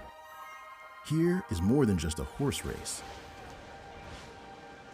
Here is where you want to be. And here's the horse that's going to make it happen. They're off in the Breeders' Cup. Here she is, coming around the final turn, making sure that this year, you won't be anywhere else, but here.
Welcome back. We are 19 minutes away from race number 6. It does kick off at $1 pick 6 with that carryover that I mentioned at the top of the show. An impressive winner last out underneath John Velasquez for Bill Moss. 7-1 on your winner. We didn't have it. That's not how we got this Kentucky Senator Bourbon, but all winners shall. Yeah, that is a great gift to get. And also show off the back, Brittany. Look at that beautiful memento from here at Kentucky Downs. One of those that you're just going to have to keep and probably not even do drink. You not open it? It's too no, pretty. Come on, you have to, right? When it's that good, you do. So yes, all winners will go home today with a Kentucky Senator Bourbon. Now let's talk about this pick six sequence with that carryover. Caton put together a pick six ticket for us, and as we mentioned at the top of the show, she's singling straight off the bat here in race number 6 with the 3 horse that is Buttercream Babe, who is your current favorite at even money. I'm going to fast forward to that 9th race because I know you both really like the 7 horse in there, Street Beast. What did you like about Street Beast? I just think Street Beast has got that improving profile that you'd think is going to get him right at that sweet spot today for a stakes race like this. He's definitely just been showing a huge amount of speed. He's still unexposed. You don't know how good he could be. Street Beast has been beautifully named, and I'm looking forward to seeing him physically. He looks like he is just like that, bit of a beast. That's in the juvenile mile, likely to go off favorite as well. So a $96 investment for Caton in her dollar pick 6 ticket. That kicks off right here in about 18 minutes time. So let's dive into this first leg of the pick 6. It is a 7 furlong affair, allowance optional claiming event, and as I said earlier, the 3 is your favorite, Buttercream Babe, even money right now. This horse is coming off of a 2-month layoff, was the beaten favorite last time out at Ellis Park, and turns back in distance today. Looks fantastic in the paddock. Really does, doesn't she? She is gleaming in the sunshine. This is a stakes place filly. She was 2nd in the Grade 2 Valley View, also 3rd in a Grade 2, but importantly has got Kentucky Downs form, won an allowance here last year, has got that late burst of speed. Let's just see how this race will pan out for Buttercream Babe. Definitely wants pace to aim at. You'd imagine, like we have seen, there is in most of our races a good amount of pace on. I thought that the 8 was the pace angle, and that's where I'm going to, but the 8 needs to hold on and not want too many charging at it. But Summer and Tahoe is the one that I just think could control it from the front, has seemingly tried, just failed on the last couple of occasions, but has got a huge amount of speed. Go back to that final run of last year and just controlled the race. Prior to that, had run very nicely in Indianapolis, seems to always run well there, but this is a horse that just holds on to the lead as best as it can. Summer and Tahoe sitting on the board right now at 5-2, the 8 horse. If you look through the running lines, if you're looking at a daily racing form right now, you'll see a lot of familiar faces if you've been watching the racing here from Kentucky Downs. Simply in front, a horse that ran really well behind AG Bullet. You'll see Pharaoh's Wine and Vivu, both horses who won here at Kentucky Downs that she finished 3rd behind. So held very good company lines, I would say, about the 8 Summer and Tahoe. What do you make about the distance turn back today? Yeah, that's the angle that kind of possibly might just put a couple of people off, because this horse it seems to be at its very best over a mile, so needs to show a lot more speed. But I do think that this is probably a testing kind of 7 furlongs. It might have been the fact that there wasn't any other opportunities for this horse to fit in over a mile, but this 7 furlong route has to be just there. And yeah, as I said, going to have to show a lot more speed, especially early on, and get into that perfect rhythm. I feel the 7 probably does play more like a mile, so perhaps it's really to her liking, the 8 Summer and Tahoe. What about the 9 horse just to the outside? Goats on a Tree coming into today. Frankie Dettori, your leading rider. Yeah, and Safi Joseph's been hitting the crossbar. I really feel he's like due, is he not? He's definitely due. Look how fit this horse looks walking around the paddock. This horse looks like it's ready for action, and was, again, very quick and showed a lot of speed over 1 1/16 last time out. Now, that was 45 days ago. Pretty good workout since then. 5 wins from 14 starts, but you've got to love how versatile this horse is, Brittany. It could be turf, synthetics, wet, whatever the surface, this horse always seems to turn up. And that run at Saratoga, yes, this horse did fade late, but it's coming back in distance, and that might be just what this horse needs. And Frankie Dettori will know exactly how to get the best out of him, but I just can't take my eyes off the way he's looking around the paddock. Considering this horse has shown speed, but also shown the versatility to sit off the pace with the speed to the inside of Goats on a Tree, what do you anticipate Frankie doing? Yeah, it's a good question, knowing that this horse will definitely stay. I think he'll come with a late finishing kick. And you noted on our last winner how he came in the middle of the track. Now, we're racing in lane 1, but I think actually the middle of the track is riding really nicely. And so I don't think coming out of 9 is going to be too much of a disadvantage, really. And Frankie has been riding this track so well, rode it really well yesterday. That ride on Saturday Flirt is the kind of ride I hope he gives this horse today. 3-1 currently on the 9-horse Goats on a Tree. We're going to go the other side of the starting gate. That would be the 1, Stephanie's Warrior. My biggest concern with this 4-year-old filly is she appears to need the lead. And how many horses have we already talked about want to be in the same place? Yeah, exactly. And this horse might just need to change tact a little bit just to see the best out of her. Look, this is a horse that I thought has got the potential when everything falls right.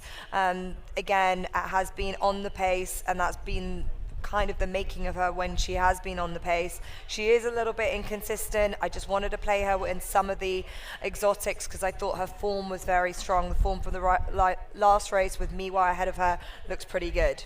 She ran into a tough one. Miwa came back to run very well here at Kentucky Downs. So Stephanie's Warrior, we'll see if she's a warrior on the lead this afternoon. 17-1. Hand might be forced with that inside post position, but the benefit of it, it's the shortest way around the track.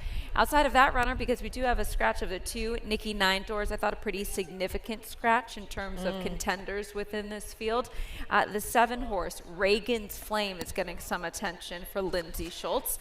Pretty even running style, more of a grinder, I would say. Did race here August 30th at Kentucky Downs to a 6th place finish. What sort of chance would you give this runner? Well, it's a really good question because I think actually if you go back to her season this time last year, she was just flying, and for whatever reason, she just hasn't really refound that form from this time last year.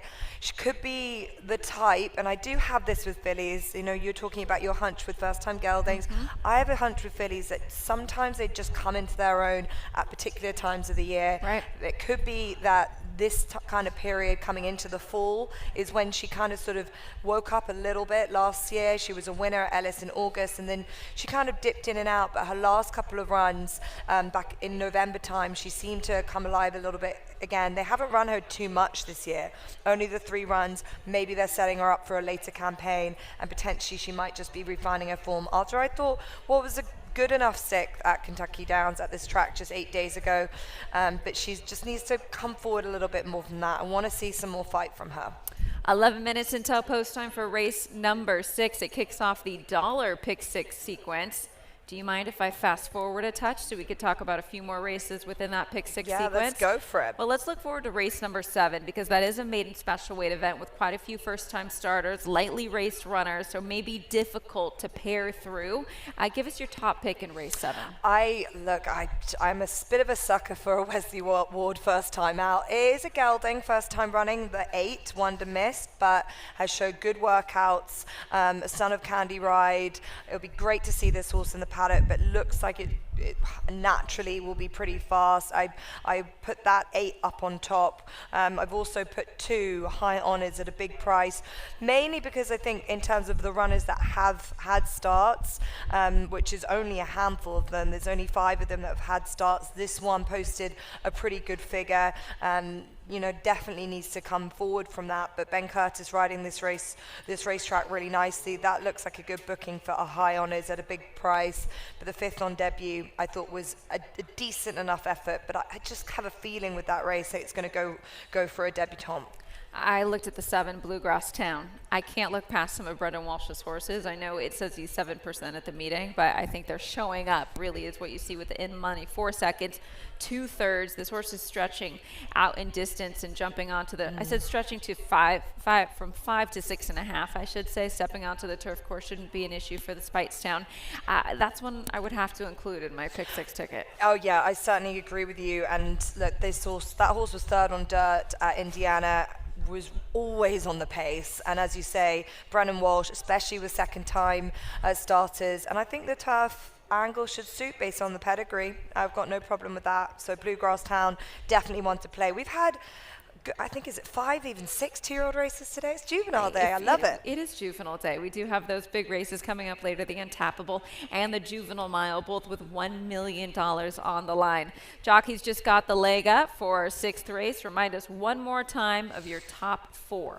So I go for the 8, the 3, the 9, and the 1. I have been flip-flopping with my win and seconds. I've had seconds and thirds. I need the win, so I'm gunning for this. Let's go 8. Been hitting the board. That's a positive. Glass half full approach. I need more. 9 minutes until post time. Good luck to all. Pick 6 begins here.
The fillies and mares are parading for race number 6. A 7-furlong allowance optional claiming contest from which number 2 Nicky Nine Doors has been scratched. This is the first leg of the $1 pick 6. 6 minutes to the scheduled post time. This race is named for Quantum.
The best turned out for this race is number 9, Goats on a Tree. Congratulations to the groom, Luis. Goats on a Tree number 9 is best turned out for race 6, which is just 2 minutes away.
Arriving behind the gate,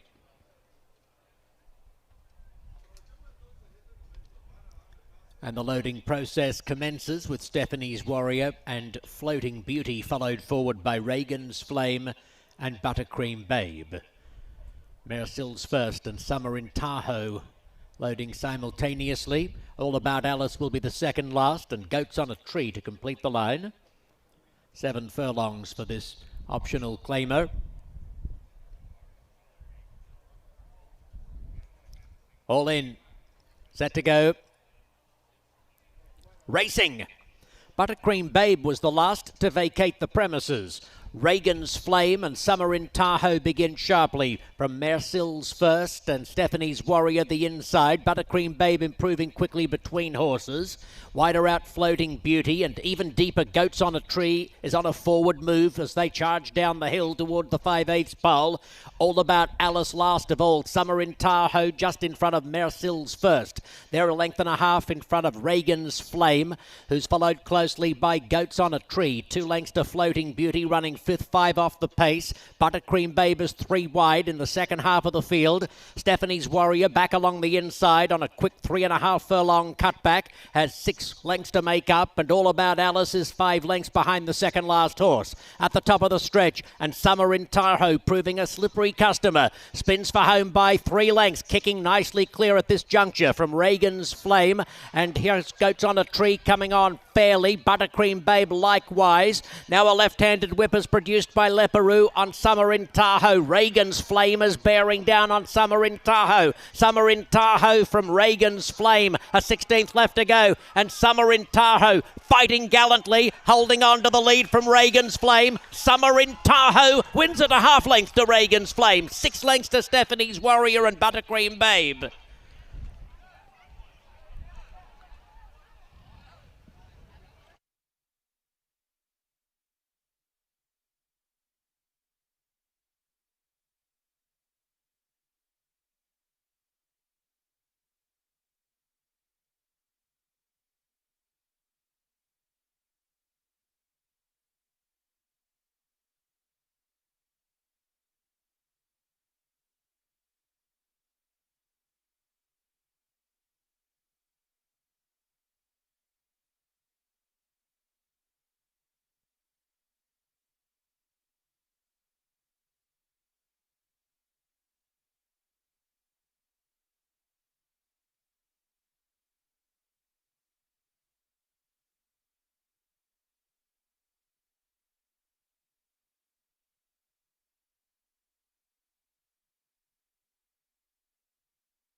The unofficial winner, 8 Summer in Tahoe. Second, 7 Reagan's Flame.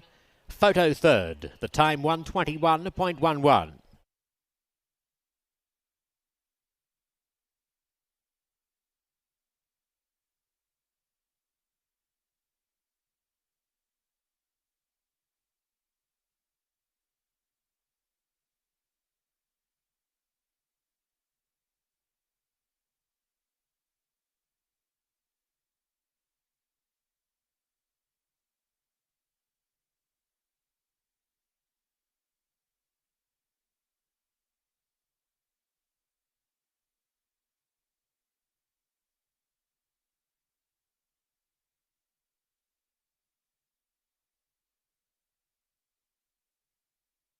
Third is 1 Stephanie's Warrior. Fourth, number 3 Buttercream Babe.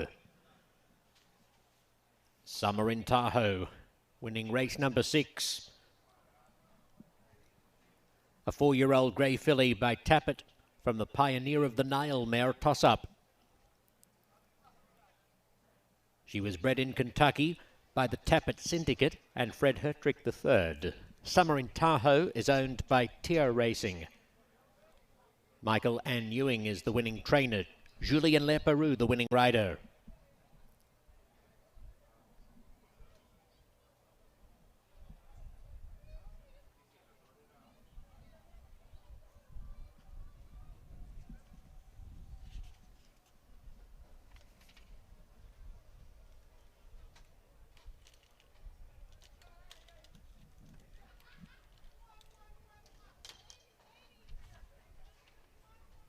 The 6th race was named for Quantum.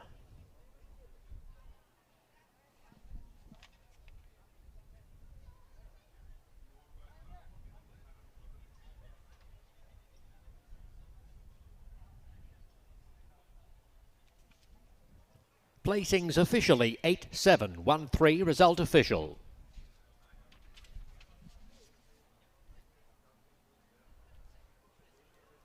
The upcoming 7th race opens a 50-cent pick 5. The rider of number 3, Free Choice, Edgar Morales. Morales on number 3, scratch the also eligibles 13 through 16.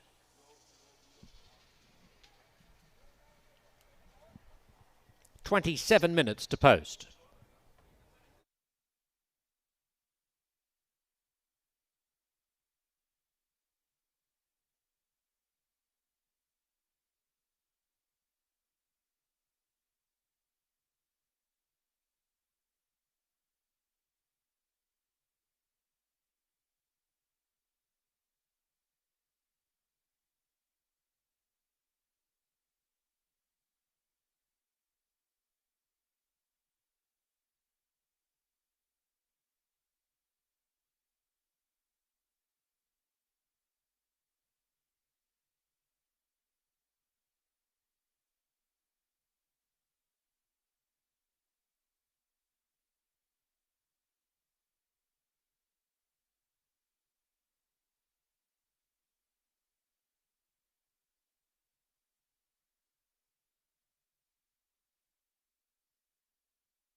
I have 52,000 starts in my life. I've never seen one that could take as much as he did early and continue to improve. And it is Gunite.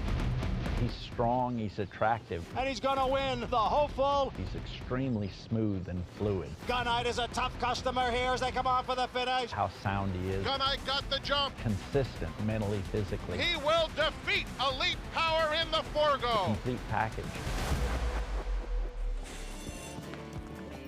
DK Horse is your ticket to the track this season with enough bet types to have you champing at the bit. Jumping into the saddle is simple. Just choose a track from hundreds around the world, pick your favorite horses, and take advantage of daily promos.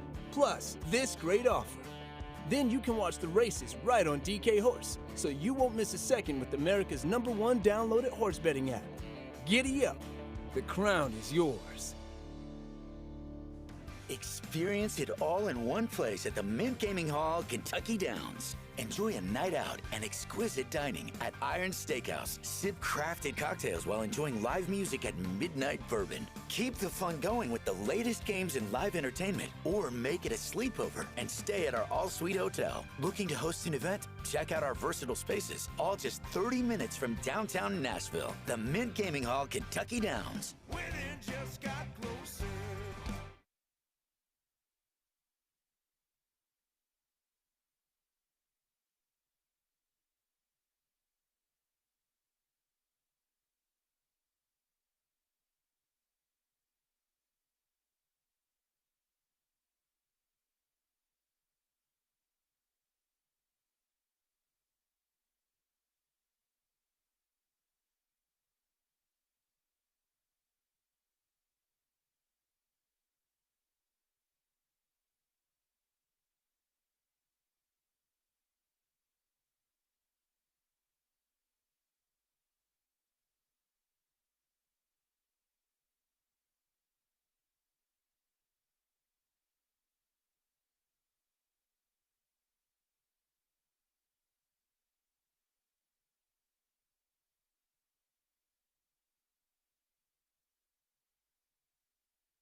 Hello, everyone. Welcome back. 18 minutes until post time for race number 7. Welcoming back onto the desk, Kaiten Bradar. Kaiten, we have a very good maiden special weight on tap here. I feel like we just need to dive straight into it. There's so many runners. Absolutely. There really are a lot to talk about for sure. And if you didn't have that winner of the last in the pick 6, take heart. There's a pick 5 you can jump right into. Always another opportunity. So for this maiden special weight event, they'll be going 6.5 furlongs. These are straight 2-year-olds. And again, as Kaiten said, kicks off a 50-cent pick 5. Lukewarm favoritism right now. To the far outside, that's the 12-horse Brave Force, a son of Gunrunner for trainer Jack Sisterson. I was surprised to see the stats on Gunrunner on the turf only because I feel like he could do no wrong with any of his progeny, but just 9%.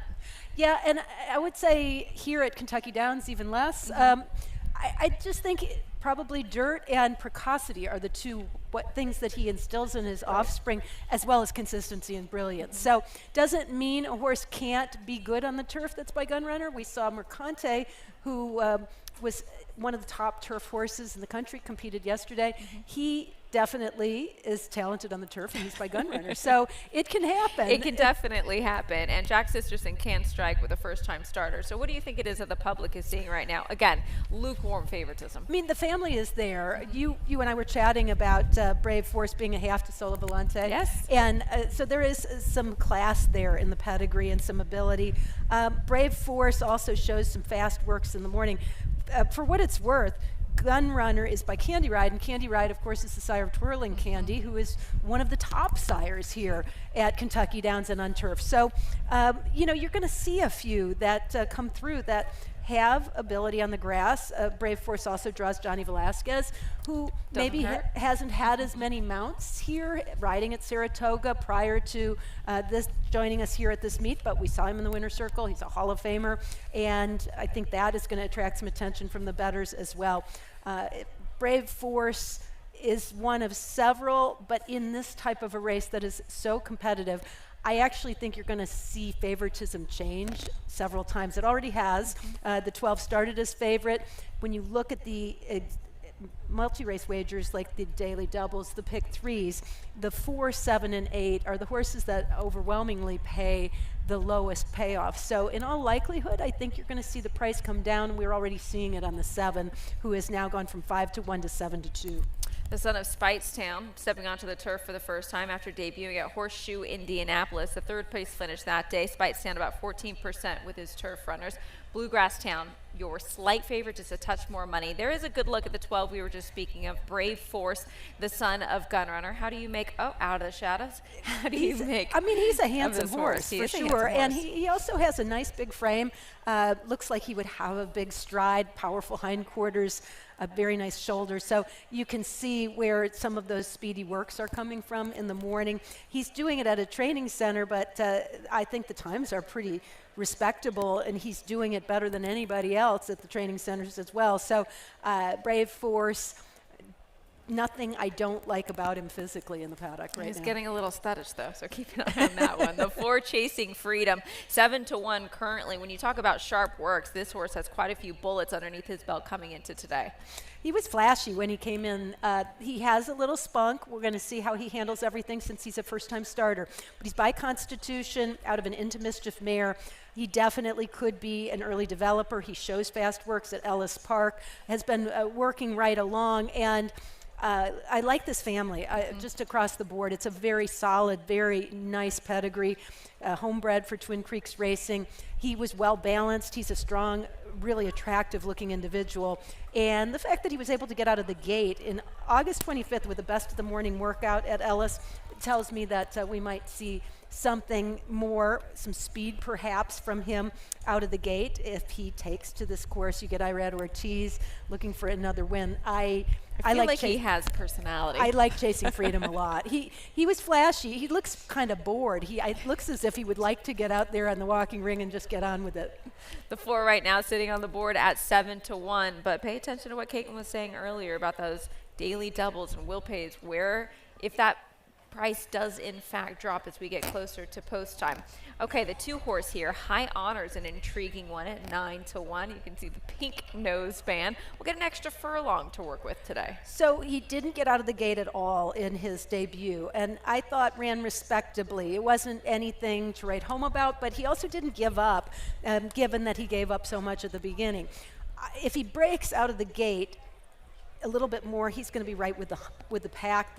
The race itself was a pretty good race. The runner-up came back to win. I just think he's going to take some time to learn, but I could see him improving dramatically here, and I think the extra distance suits. I also feel like he is the type that's going to like this course. Yesterday, She's So Spicy is an offspring of Matoli. I don't know that you necessarily think of turf automatically, but when I see performances like that, maybe she's just an exception, but it makes me take a good hard look at High Honors and see if he can maybe improve here and really take to this course. he'd have to do a lot to take to it the way she did, for sure. One of the more dominant performances we've seen, and one of the more impressive, certainly. She was sensational, was she not? It really was. I'm still thinking about it, the way that she showed a different dimension and was able to relax and still have her speed and still turn it on at the end. And travel all the way to Ascot, come back and be primed and ready to go. That was yesterday. This is today, though. The 7 Bluegrass Town we briefly spoke of, the son of Speightstown stepping onto the turf course. What do you think Frankie's going to do with this runner today? You know, he showed speed on the dirt, and he probably will like the grass, so I wouldn't be surprised to see him with turn of foot out of the gate, and for Frankie to ask him if he does go on with it. The advantage is more of an outside post position than at least the last time he ran, and I think that can always be a benefit. So he was another that had a nice, easy way about him when he came into the walking ring, which I like to see. Just seemed very comfortable and at home. And this is a fine pedigree. Brendan Walsh's horses, he does well first time out, but he also does well second time out, even better, in fact, almost 20% winners. And Bluegrass Town was bet down in his debut, so I'm not shocked to see him getting bet down here again as he tries the turf. I was really intrigued by when I was first looking over this race, the 8 Wonder Mist, and I thought if you got any bit of 4-1, then you should be happy, considering it's a 2-year-old first-time starter for trainer Wesley Ward, and there's sharp works coming into today. What were your expectations of this one? Right, and I'm a little surprised that right now he's at 5-1, but again, based on what we saw in the daily doubles and the pick 3 will pays, I think you're going to see that come down by the time they break out of the gate. Wonder Mist is debuting for a trainer who wins as high an average as any trainer I know, almost 30% winners with first-time starters. He is exceptional with 2-year-olds. Turf sprints are certainly a strong suit. Turf 20%, and sprints 26%. Plus, Wonder Mist is by Candy Ride. Now, the one thing to keep in mind is he is out of a Tappet mare, and Tappets tend to be a little quirky. They have very strong personalities. They are brilliant. Have we given them a bad rap, or just have we seen this from Tappets? In fairness, I think we've seen it from Tappets. However, that said, we've seen brilliance from Tappet offspring as well. So you can't discount them just because of it, but you have to keep in mind that they tend to have a mind of their own. They often show speed. The workouts would suggest that we're going to see speed from him, and it's a matter of tempering that speed and not doing too much too soon. Do make note the 8 Wonder Miss is debuting with blinkers on today. Jockey's getting the leg up here for the upcoming maiden special weight of about 9 minutes until post time for race number 7. Final thoughts, Caton, at this good-looking group as the 6 is acting up in the paddock there. That is a first-time starter for Mark Cassie Vinter, who we didn't speak much about. No, yeah, the 6 is just kind of showing his immaturity and not quite sure about anything that's going on. He also is probably enjoying that cool breeze, which is hitting some of these horses, and he's given his handlers a little bit of a challenge, which is causing a little bit of a backup as well in the paddock with the 7 and 8, but it's often a little monkey see, monkey do with horses that start to misbehave like that. See if they can get him just corralled enough to be able to get the rider on his back. A note that horse that you mentioned, Brittany, and that I agree, the 5 Unnatural comes in for Vicky Oliver, makes his debut.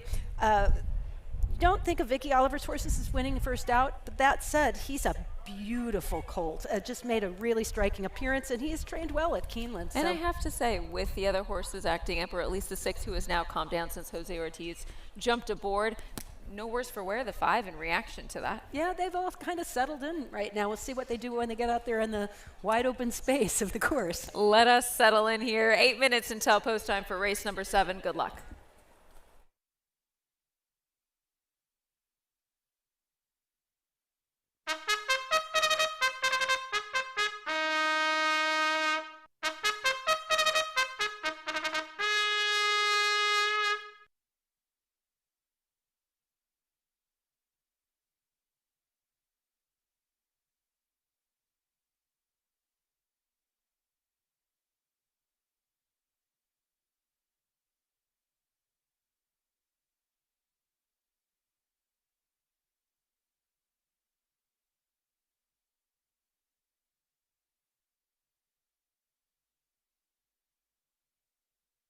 Moving on to the track and parading for the 7th, due in 7 minutes. This is a 2-year-old maiden at 6.5 furlongs with 50-cent pick 5 wagering. Edgar Morales on number 3, Free Choice. Scratch the also eligibles 13 through 16. Race 7 is the Don Coleutis Memorial.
Two minutes to post.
Your attention, please, ladies and gentlemen. The stewards are confirming an important late scratch of number 4, Chasing Freedom. Number 4, Chasing Freedom, has just been scratched from the race.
Approaching the gate.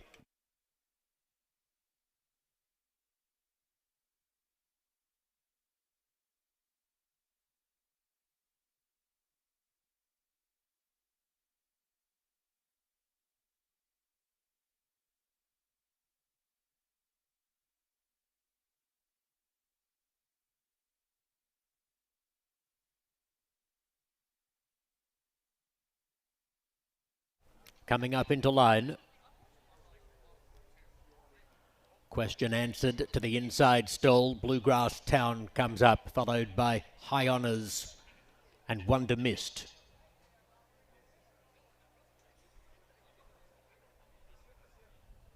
Free Choice.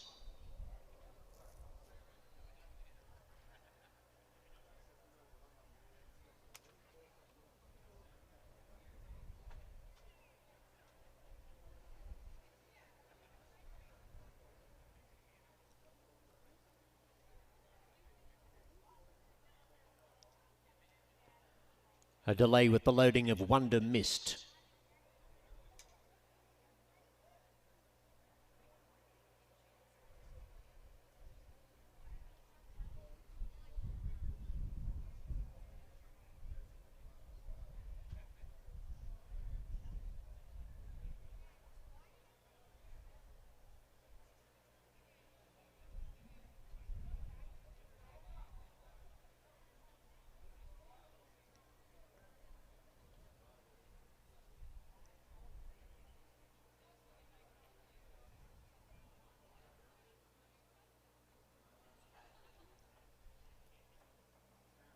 No move in yet by Wonder Mist.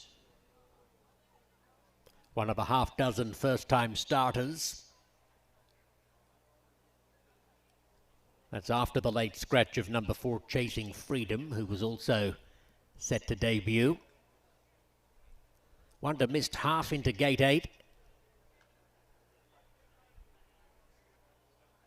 3/4 of the way. He's in there now. So Free Choice and Archimedes the next couple, followed by Au Naturel, Way Beyond. 3 more to load. Vinter, Helmet of Will.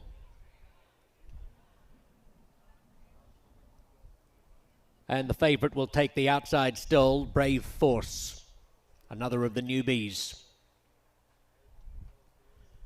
6.5 furlongs for these youngsters. Ready to go. Racing. Bluegrass Town, one of the first off with Way Beyond, and also showing good dash as Helmet of Will down the outside. High Honours shooting through nearer the fence. Archimedes is in the firing line as they go through the first furlong and toward the 5/8 pole. Archimedes to the lead. Way Beyond will sit second. A length away out, 3 wide is Helmet of Will, followed by High Honours. A couple of lengths to Bluegrass Town. Wonder Mist 3 wide in the orange silks. Vinter along the fence, 2 lengths Au Naturel. They're followed after a break of another 3 lengths by Brave Force, who would spot the speed 10 lengths. He's in front of only Free Choice and Question Answered with 3/8 of a mile left to go. Archimedes is one of the leaders at the top of the stretch. Archimedes with Way Beyond alongside in the red colours. Helmet of Will is out deeper. A length and a half behind them is High Honours, who's getting a gaping hole in between Archimedes and Way Beyond as he comes into calculations. Now he's going to switch back towards the inside. He wasn't going well enough to take advantage of that split. Vinter is descending on them, and wider out to Bluegrass Town joining in. Vinter sprints to the lead with a sharp turn of foot. Vinter is careering away. Will win impressively on debut. 4 lengths. Archimedes second. Third, give it to High Honours just in front of Bluegrass Town.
Six Vinter has defeated 9 Archimedes. 6 beats 9.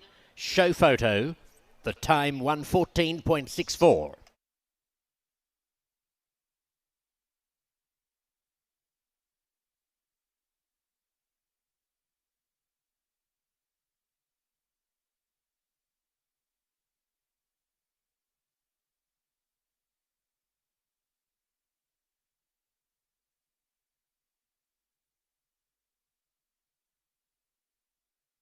Third goes to number 2, High Honours.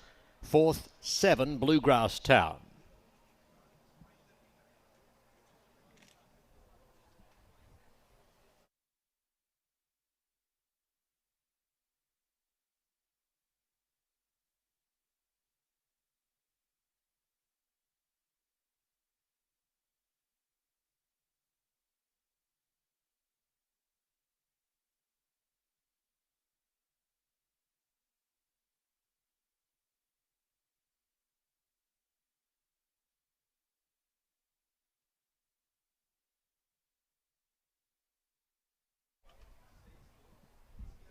It's an impressive debut score for Winter.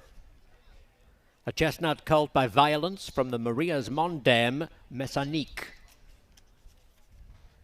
Bred in Kentucky by Amy Bolton and Marshall Graham. Owned by DJ Stable, trained by Mark Cassie and ridden by Jose Ortiz.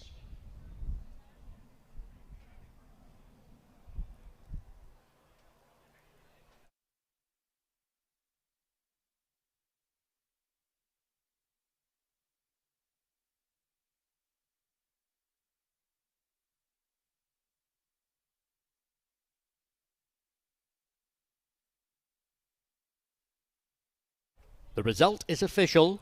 Placings officially 6, 9, 2, 7. Race 7 was the Don Coliutis Memorial.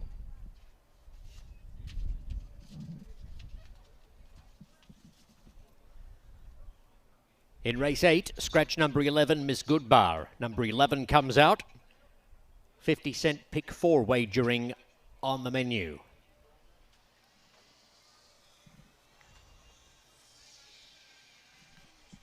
Post time 25 minutes from now for race number 8. We'd like to thank today's official bourbon, Kentucky Senator.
There's no doubt that Kentucky breds, are number one. It's a great program, bottom line. I think it's the best in the country by far. Horse raised in Kentucky is an advantage. You talk about the Kentucky breeding program, I think it's immeasurably the best. They've got the best mares and the best stallions there in the state. The great ground they're raised on here in central Kentucky, it seems to be the best. The purses that the Kentucky breds are now running for matches how dominant they are. A symbol of elegant horsepower. For the boldness to capture your dreams. For the wisdom to find your path. For the valor to never give up. For living your life to the fullest. Quantrill, for life. Proud sponsor of Kentucky Downs Racing. Here in Kentucky, our roots run deep as our tradition of leadership in the U.S. Senate, as deep as our love for bourbon. Each release of Kentucky Senator Bourbon honors the senators who served our Commonwealth, distilled with as much character and distinction as the leaders they represent. An authentic blend of our heritage and our golden grain spirit. Just like our great senators, Kentucky Senator Bourbon stands the test of time. Kentucky Senator Bourbon, serving up great Kentucky bourbon with a side of Kentucky history.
Well, a nice price to kick off that late pick 5, and Jose Ortiz keeping the battle fierce with Frankie Dettori, Jose and his brother Irad all clustering at the top of the standings here in what's going to be a fierce battle to the finish for Kentucky Downs Top Jockey. This 8th race is fillies and mares, optional claiming. $100,000 is the claiming price, or they've not won 3 races other than maiden claiming or starter. 1 mile on the turf, and not an abundance of speed.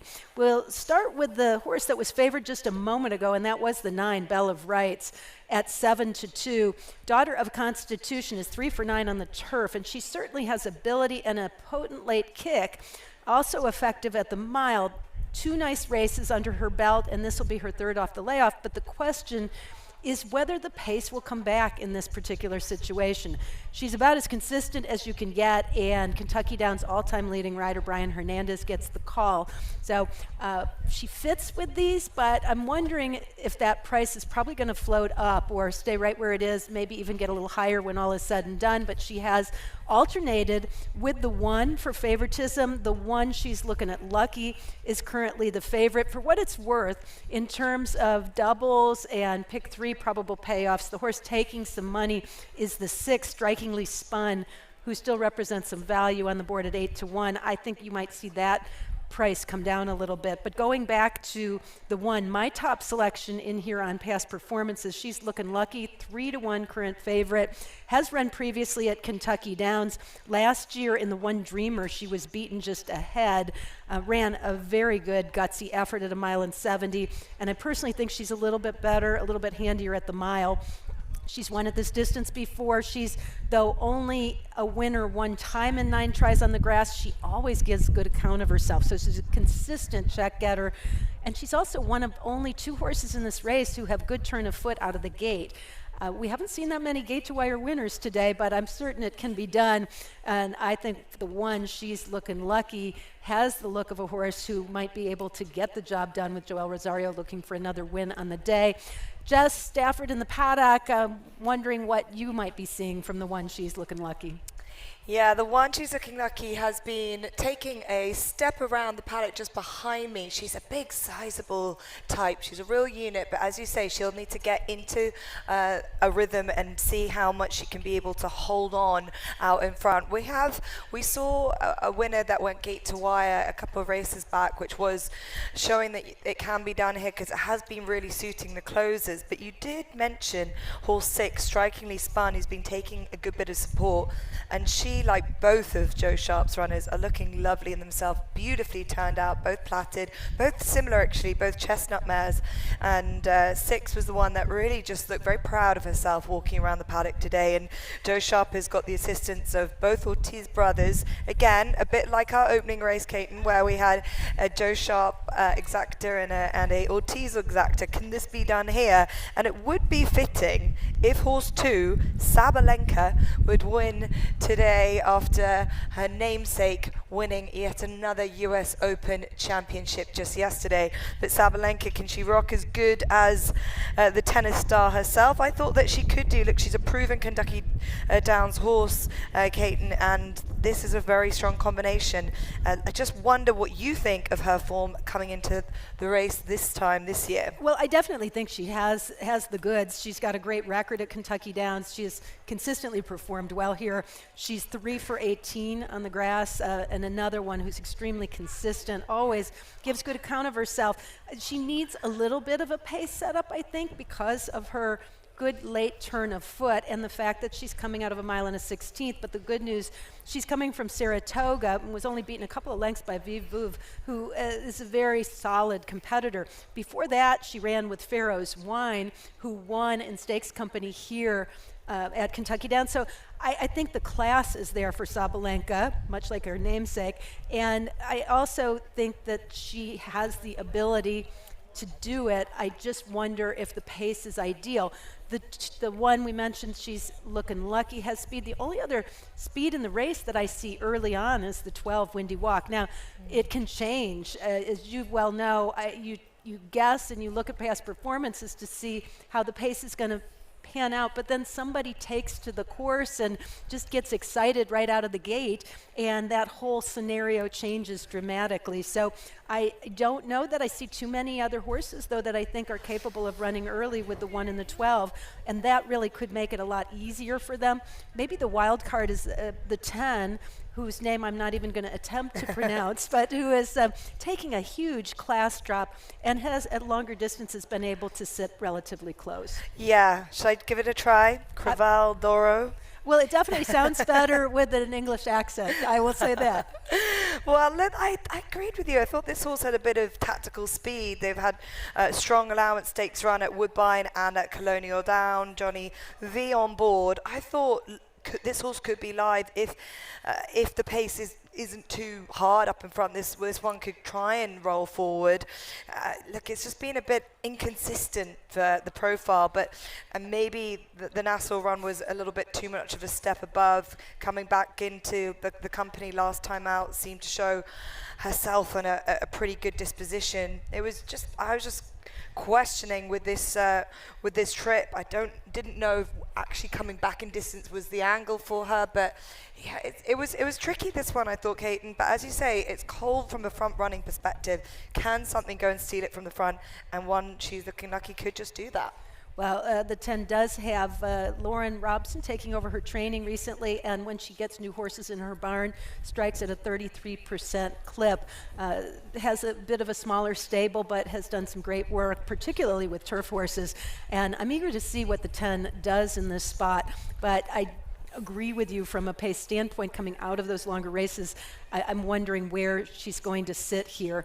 She certainly has a top pilot in Johnny Velasquez. I'm going to go 1, 2, 10, 6 as they head out to the gate and hope that 2-to-1 price floats up a little bit as we get closer to post time, because that seems awfully short in a very good 8th race coming up as the horses head out to the track. Remember that late pick 4 as well as a pick 3 on this 8th race at 1 mile on the turf. Good luck.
The field is parading for race number 8. A 1 mile allowance optional claiming event for fillies and mares 3 and up. Scratch 11 Miss Goodbar. 50-cent pick 4 wagering on the menu. You have 7 minutes in which to invest.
Ladies and gentlemen, the best turned out horse for this race is number 5, America's Vow.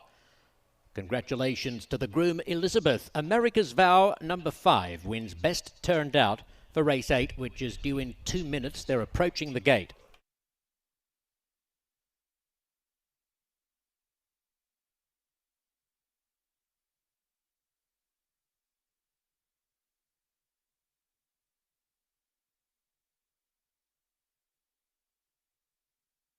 Coming up into line,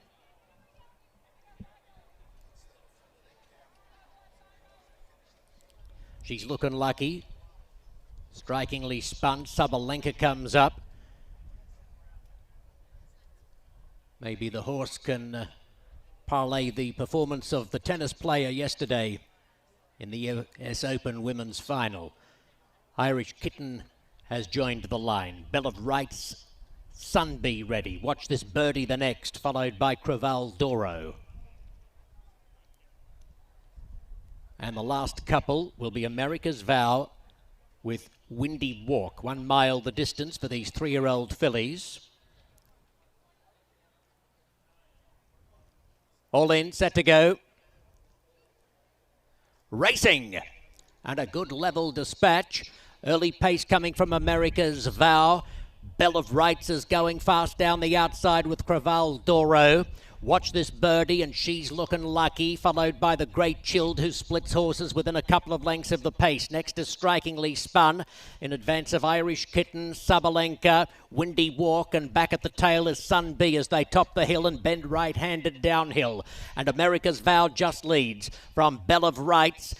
Then Creval Doro in the 3-path, and Windy Walk is posted 4 wide. Watch This Birdie right in behind them from She's Looking Lucky and Chilled as they pass the 5/8 pole. 2 lengths to Strikingly Spun in front of Irish Kitten, who's 8 off the lead. Then Sabalenka and Sunbee at the tail of the field.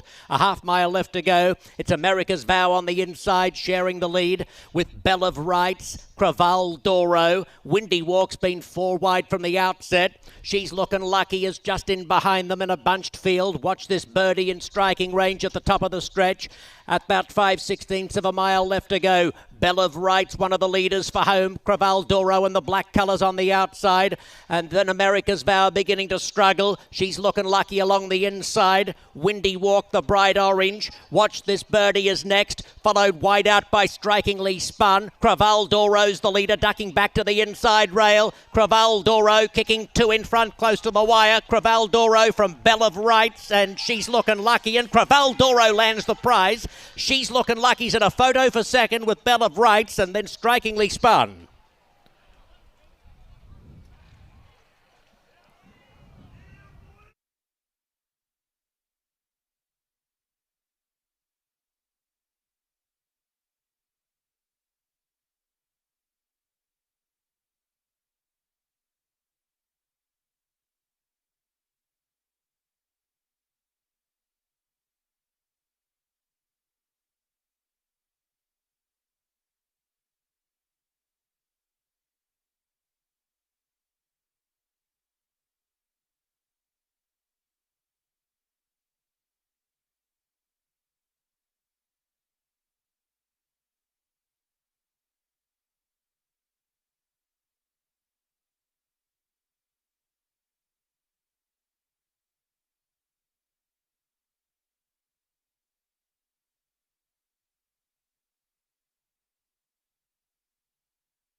The unofficial winner is number 10, Creval Doro. It's a photo for the minor placings. The time 1:33.14.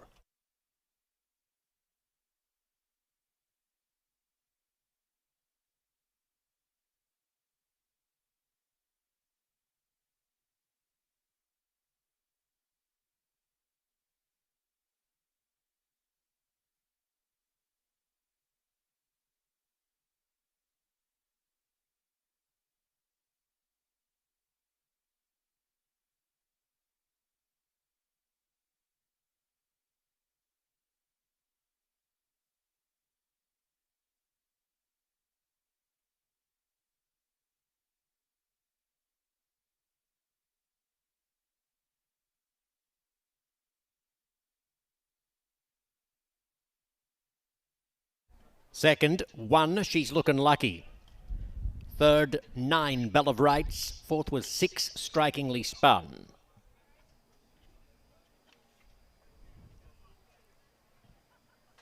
Creval Doro is a 4-year-old dark bay or brown filly by constitution from the Medaglia Doro dam, Sonoma Doro.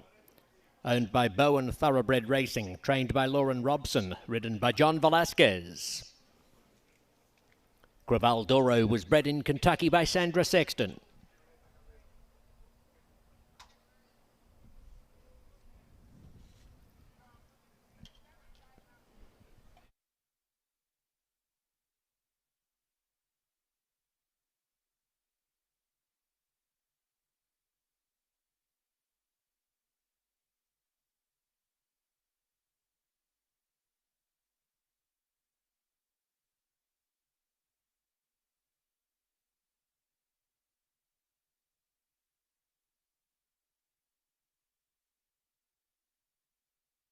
The result is official. Placings officially 10-1, 9-6. Congratulations again to the winning connections in race 8, Creval Doro, scoring a dashing victory. That leads us into the stakes action on the Sunday program. Next up is the 9th, the Global Tote Juvenile Mile. Scratch number 8, Naughty Nicks.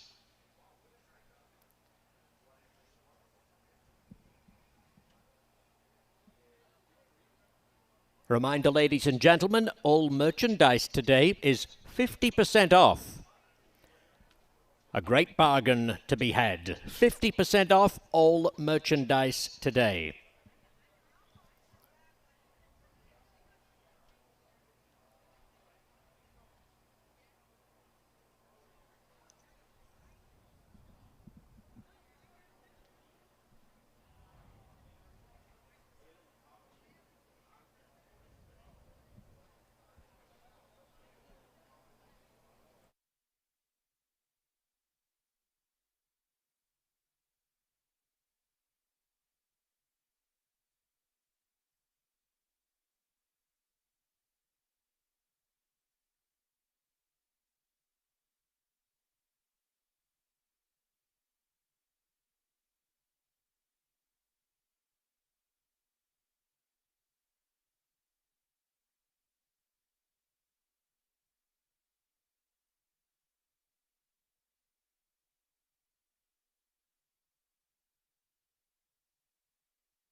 Experience it all in one place at the Mint Gaming Hall, Kentucky Downs. Enjoy a night out and exquisite dining at Iron Steakhouse. Sip crafted cocktails while enjoying live music at Midnight Bourbon. Keep the fun going with the latest games and live entertainment, or make it a sleepover and stay at our all-suite hotel. Looking to host an event? Check out our versatile spaces, all just 30 minutes from downtown Nashville. The Mint Gaming Hall, Kentucky Downs. Winning just got closer.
It's time for some stakes action on this Sunday card. $1 million on the line for the Global Tote Juvenile Mile. Of course, 1 mile over the grass for 2-year-olds. And Kaiten, as a whole, how challenging did you think this race was? Well, I think it's a very evenly matched group aside from one. There is a standout, at least as far as what's happened so far, and that is the 7 Street Beast, who's making his second appearance here at Kentucky Downs.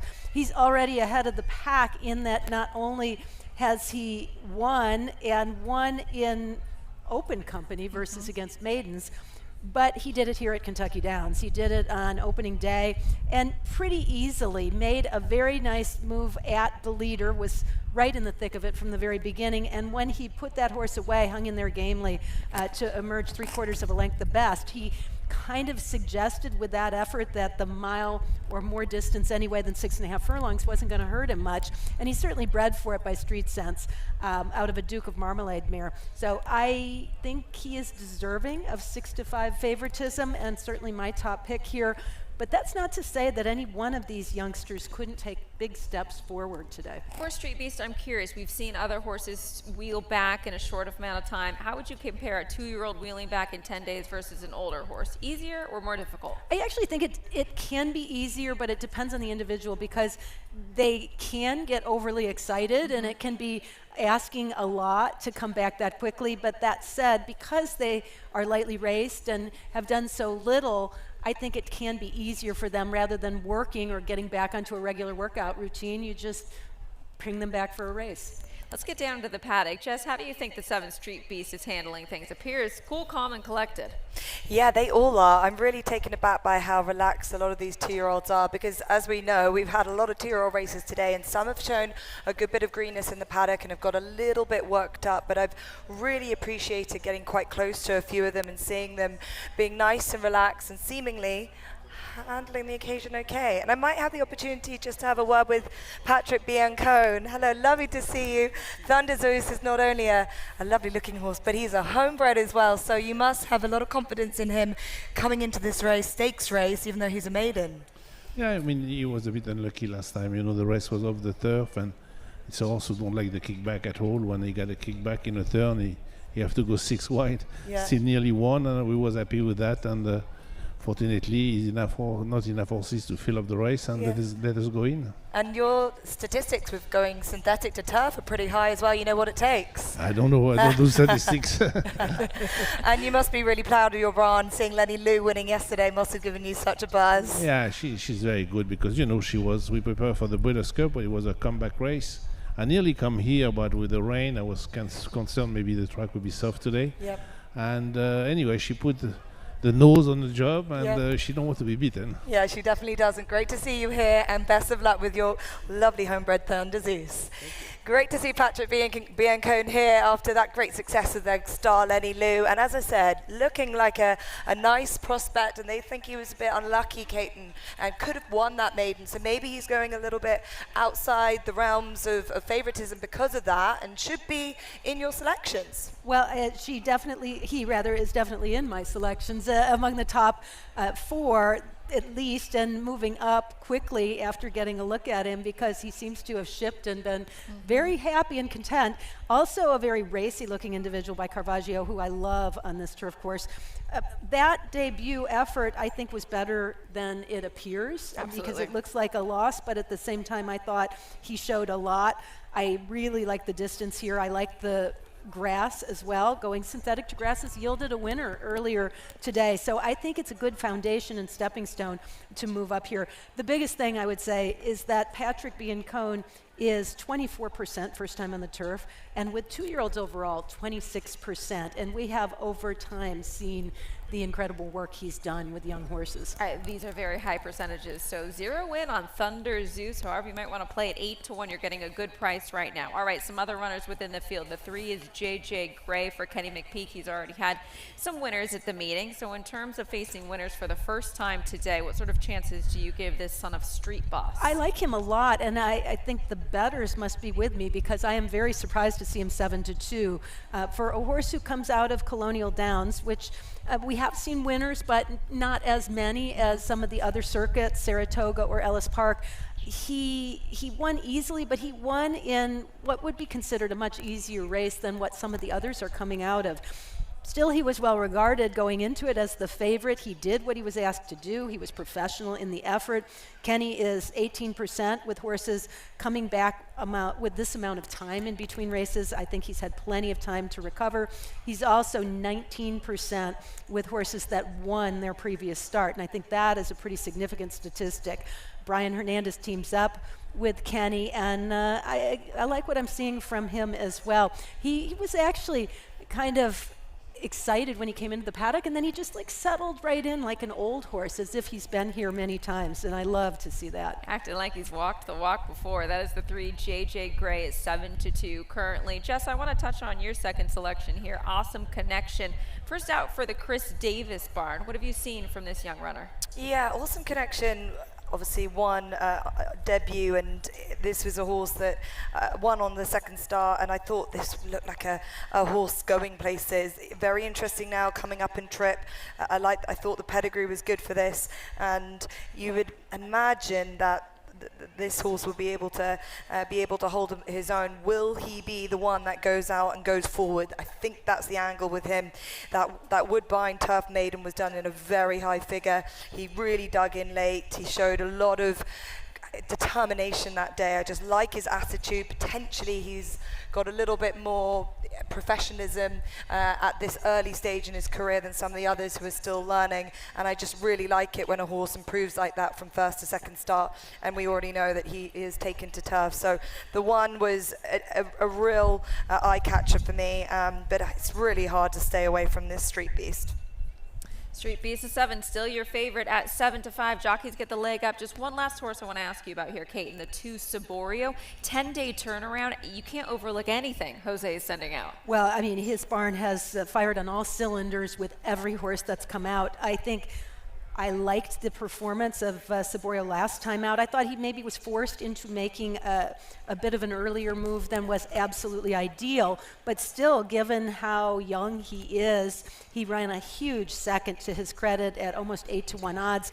This is a big step up, but I think I like what I see from him physically. He seems to mentally have handled the short turnaround and physically looks super, maybe even a little bit sharper than he did the last time he ran. So if he comes back with that same sort of performance, and especially with the blinkers off, I'm thinking maybe a little bit more controllable, not necessarily having to move quite as early as he did, I think you'll see a big performance. I'm curious, without having spoken to Jose D'Angelo, and they took it right off. I thought perhaps a cheek piece shadow roll would stay on in replacement of the blinkers coming off, but no, all of that equipment just came off as they make their way out onto the track. Final thoughts, Kate? Oh, I think Street Beast should be fun to watch, and here he has speed, and it looks like he has a lot of ability, but this is the type of race where anyone could step up. I'm going 7-10, 3-2, or 7-3-2-10. $1 million Global Tote Juvenile Mile up next. Good luck.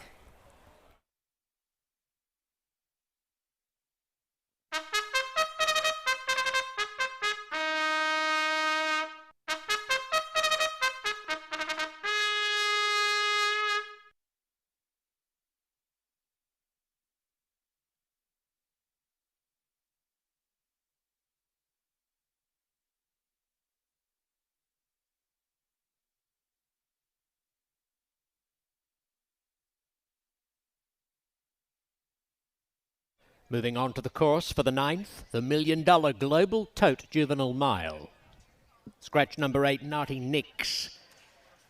This race opens the final 50-cent pick 3 on today's programme.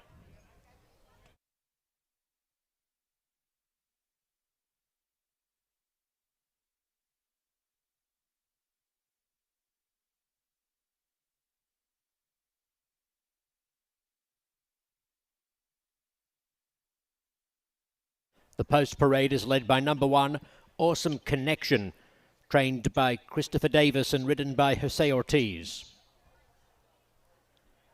Number 2, Saborio, is trained by Jose D'Angelo, partnered by Irad Ortiz Jr. 3, JJ Gray, conditioned by Kenny McPeak, guided by Brian Hernandez Jr. 4, Swamp King, trained by Jeff Hiles. The rider is Julien Leperoux. 5, Baytown Dreamer, trained by Paul McEntee. Ben Curtis is aboard. Number 6, Duke of Suggins, trained by Al Stoll Jr. James Graham has the riding assignment. 7, Street Beast, prepared by Ben Colebrook, guided by Luan Machado. Number 9, Chalky White, trained by Amelia Green. Luis Saez is up. 10 is Thunder Zeus, trained by Patrick Biancone, ridden by Keith Asmussen. 7 minutes to post for the Global Tote Juvenile Mile.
Ladies and gentlemen, the best turned out for this race is number 5, Baytown Dreamer. Congratulations to the groom, David, as Baytown Dreamer number 5 wins best turned out.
approaching the gate.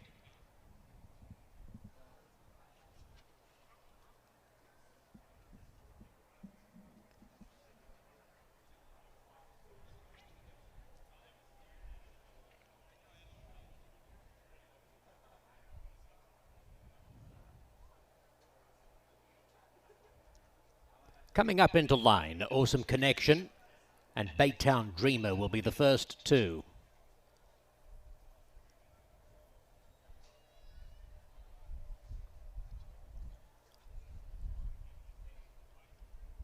Duke of Suggins about to come forward.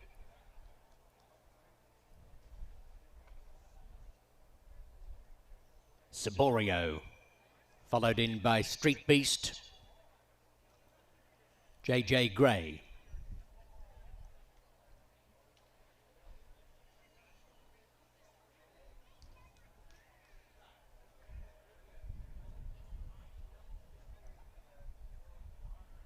Chalky White coming up in advance of JJ Gray, who's a little reluctant, spins around behind gate 3.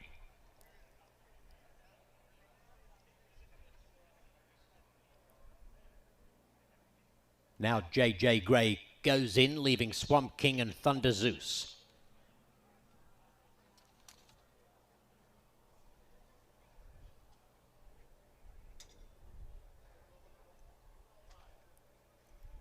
All in, ready for the Juvenile Mile. Racing!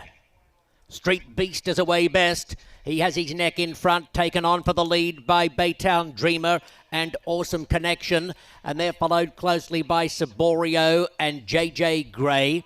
Duke of Suggins and wider out is Thunder Zeus. Chalky White's in that line of horses. Saborio's now drifting rearwards and Swamp King the early trailer. Down the hill, right-handed, and Bay Dreamer on top by 1 length. Street Beast is second, going to stalk the pace today. Thunder Zeus 3 wide. Awesome Connection running 4th in front of Chalky White and JJ Gray along the inside as they pass the 5/8 pole with a couple of lengths to Duke of Suggins, 10 from the front. Saborio and Swamp King the last two. Baytown Dreamer skipping along 2.5 lengths now from Street Beast, followed by Thunder Zeus and Awesome Connection. JJ Gray along the inside is next, attended closely by Chalky White. That pair 7 off the tearaway leader. Swamp King from the rear commencing a 3 wide move. Saborio back along the inside at the top of the stretch. When they turn for home, 5/16 left to go. Duke of Suggins dropping out last at the top of the lane. And it's Baytown Dreamer in front. Baytown Dreamer coming back to them. Street Beast is throwing down the gauntlet, followed by Thunder Zeus. And JJ Gray's about to get involved. And so too Awesome Connection being hooked off the rail by Jose Ortiz. But Street Beast has dashed to the lead. It's a good lead coming up the hill through the final furlong for Street Beast in the Juvenile Mile. He's put paid to them in a matter of strides mid-stretch, and he's going to win in hand. He cruises home. Street Beast, he's a turf beast. Wins by 6 lengths. Awesome Connection, Baytown Dreamer. Then either Swamp King or JJ Gray for 4th.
The unofficial winner, 7, Street Beast. Second, 1, Awesome Connection. Third, 5, Baytown Dreamer, photo fourth. The time 1:33.72.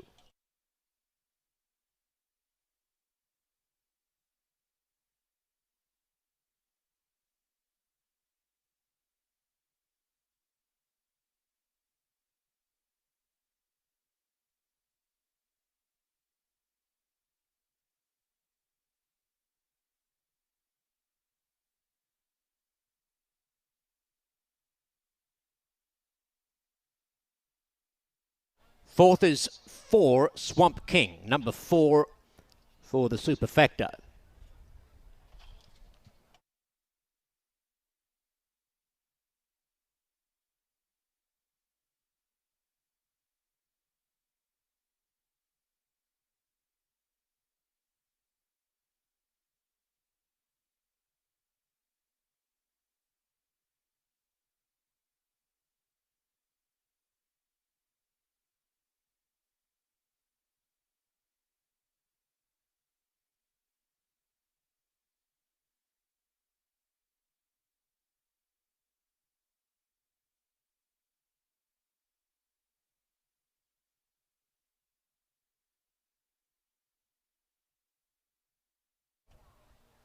Street Beast was a 6.5 furlong winner on opening day. He is now a 1 mile listed stakes winner of the $1 million Global Tote Juvenile Mile. Street Beast. A bay colt by Street Sense from the Duke of Marmalade mare Flower Party, bred by Sunnybrook Stables in Kentucky, owned by Midway Racing, trained by Ben Colebrook, ridden by Luan Machado.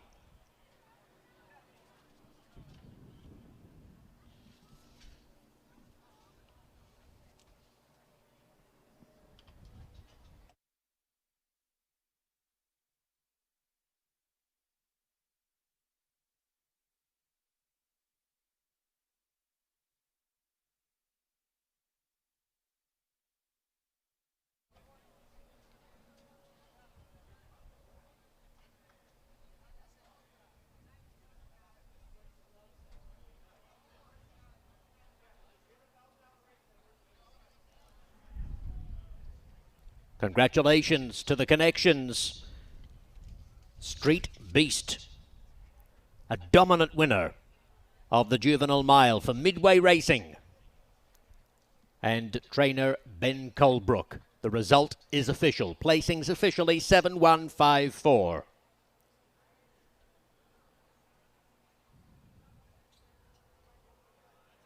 Paging Brittany Troxtel. Please report to your vehicle immediately. Brittany Troxtel, please report to your vehicle at once.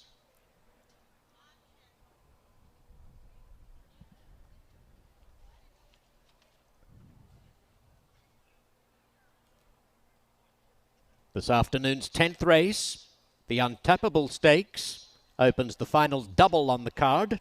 26 minutes to post. Scratch number 3, Lenny Lou. Scratch 12, King Silver. And 14, Shane's the Brains. Number 13, Liz's Image will run.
There's no doubt that Kentucky breds, are number one. It's a great program, bottom line. I think it's the best in the country by far. Horse raised in Kentucky is an advantage. You talk about the Kentucky breeding program, I think it's immeasurably the best. They've got the best mares and the best stallions there in the state. The great ground they're raced on here in central Kentucky, it seems to be the best. The purses that the Kentucky breds are now running for matches how dominant they are. Experience it all in one place at the Mint Gaming Hall, Kentucky Downs. Enjoy a night out and exquisite dining at Iron Steakhouse. Sip crafted cocktails while enjoying live music at Midnight Bourbon. Keep the fun going with the latest games and live entertainment, or make it a sleepover and stay at our all-suite hotel. Looking to host an event? Check out our versatile spaces, all just 30 minutes from downtown Nashville. The Mint Gaming Hall, Kentucky Downs. Here in Kentucky, our roots run deep as our tradition of leadership in the U.S. Senate, as deep as our love for bourbon. Each release of Kentucky Senator Bourbon honors the senators who served our Commonwealth, distilled with as much character and distinction as the leaders they represent. An authentic blend of our heritage and our golden grain spirit. Just like our great senators, Kentucky Senator Bourbon stands the test of time. Kentucky Senator Bourbon, serving up great Kentucky bourbon with a side of Kentucky history.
Well, how about Street Beast? Two impressive performances right here at Kentucky Downs. The most recent taking the Juvenile Mile, $1 million purse. I think we have a lot to look forward to with that runner. Yeah, he was a beast, and of course, No that doubt is about for it. sure.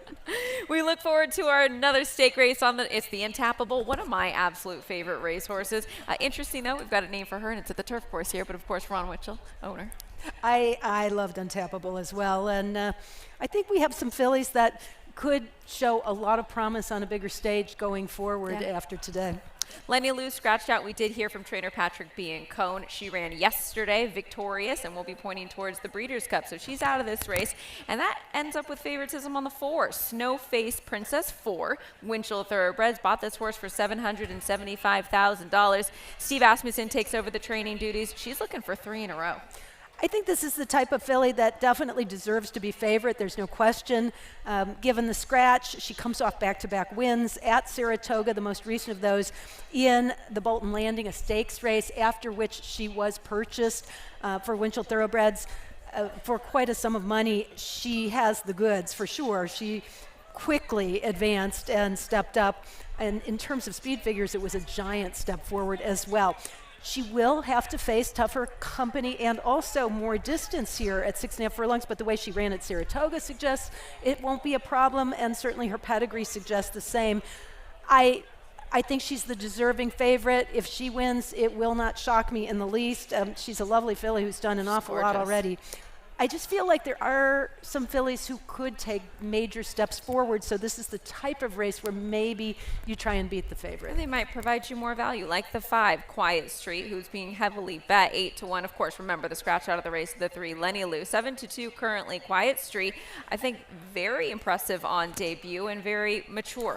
Now, she took every bit of the 5.5 furlongs to get the win, and I think that's what's most encouraging about now going to 6.5 furlongs. I really think that she was a bit under pressure to get the job done at that distance. The time wasn't all that lightning fast, but it wasn't bad either. And anytime you can win at first asking at Saratoga at maiden special weight level, you're really accomplishing something. So she also overcame adversity. She didn't get out of the gate cleanly. She kind of got bottled up between horses, and I think in part that's why it took her every bit of the race to get up. So a cleaner break definitely puts her in a different position here. I loved her pedigree. She's the top pick for me, and I think it's just getting a little bit more bang for your buck. But you can see her. She's all legs. Professional debut, professional in the paddock now, Jess.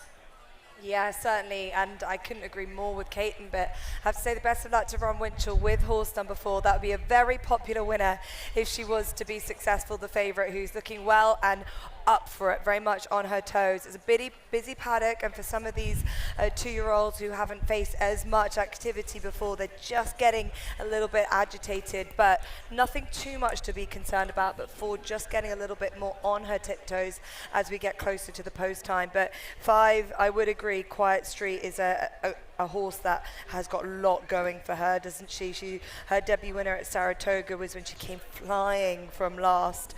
She's by Street Boss. I thought she was maybe at least that speed influence would be helpful here, but the strong leg kick will definitely just help her at a track like this.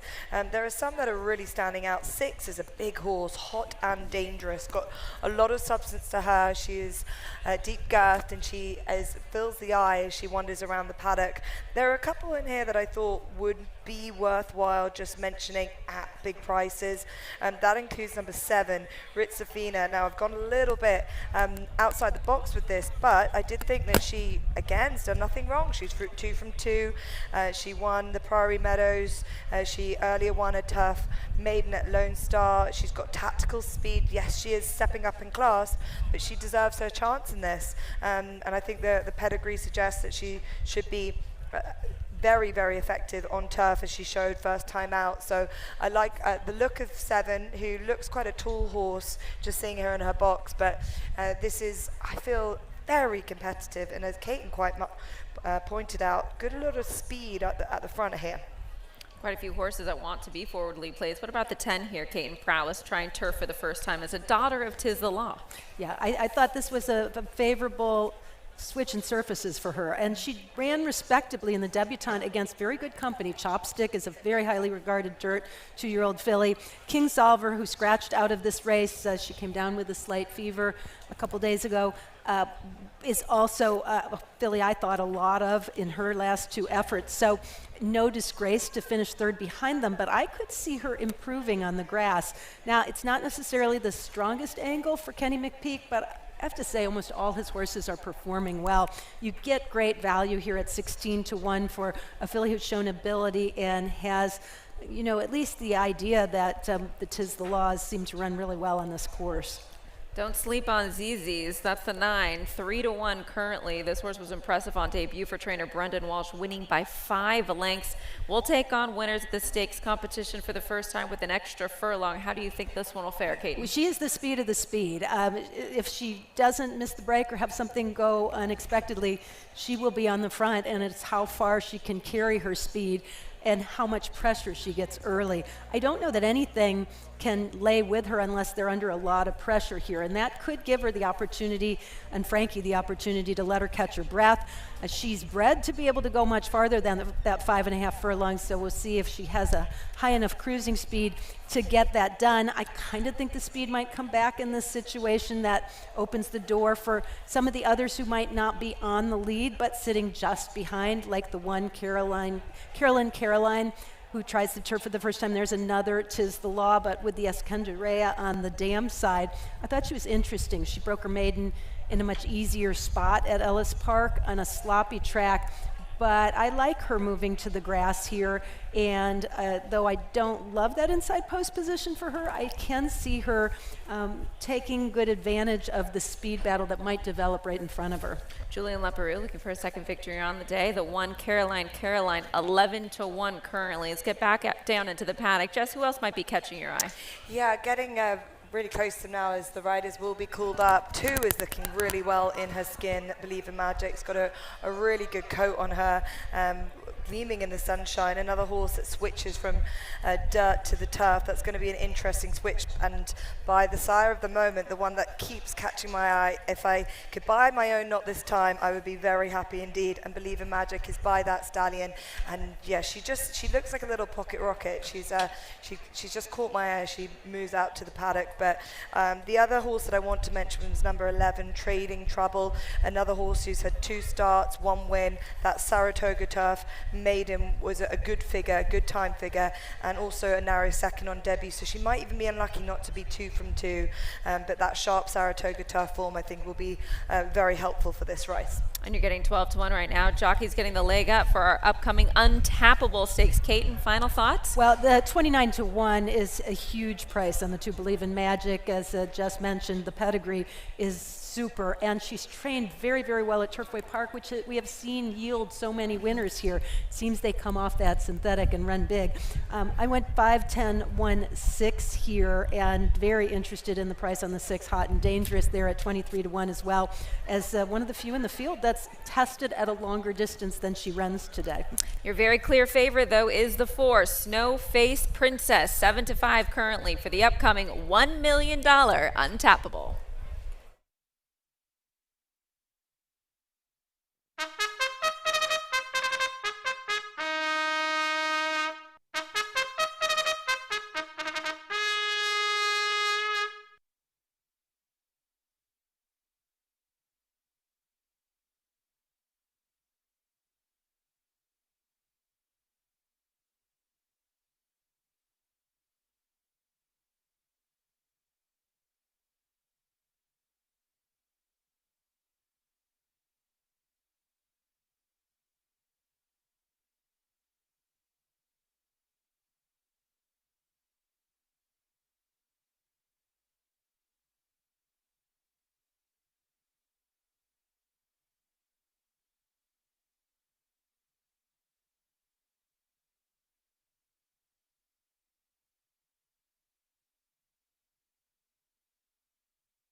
The 2-year-old fillies are parading for the $1 million Untapable Stakes at 6.5 furlongs.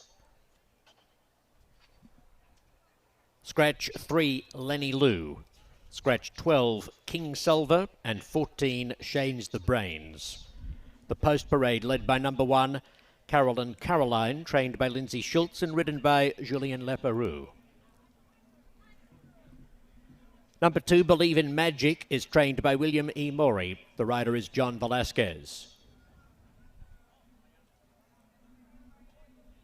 4, Snowface Princess, trained by Steve Asmussen. Irad Ortiz Jr. has been engaged. 5, Quiet Street, prepared by Bill Mott, ridden by Junior Alvarado.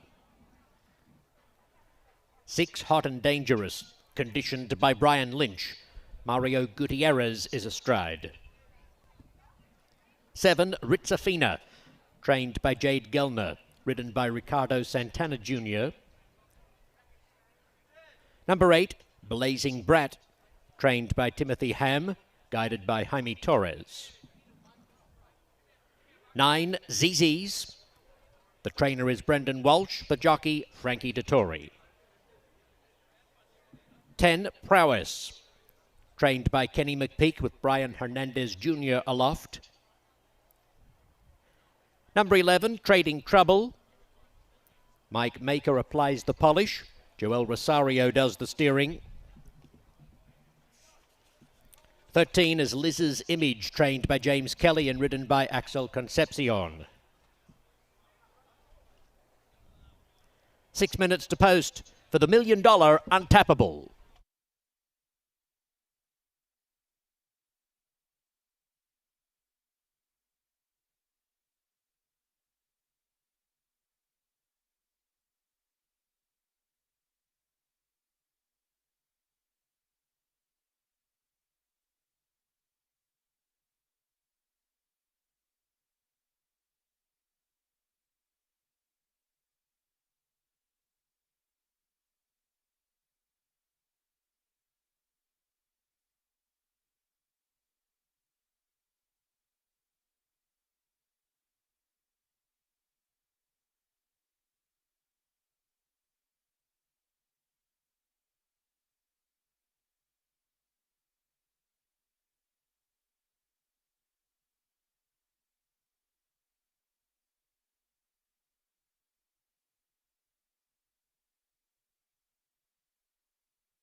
The best turned out for the Untapable Stakes is number 4, Snowface Princess. Congratulations to the groom Fernando. Snowface Princess is best turned out. 2 minutes to post.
approaching the gate.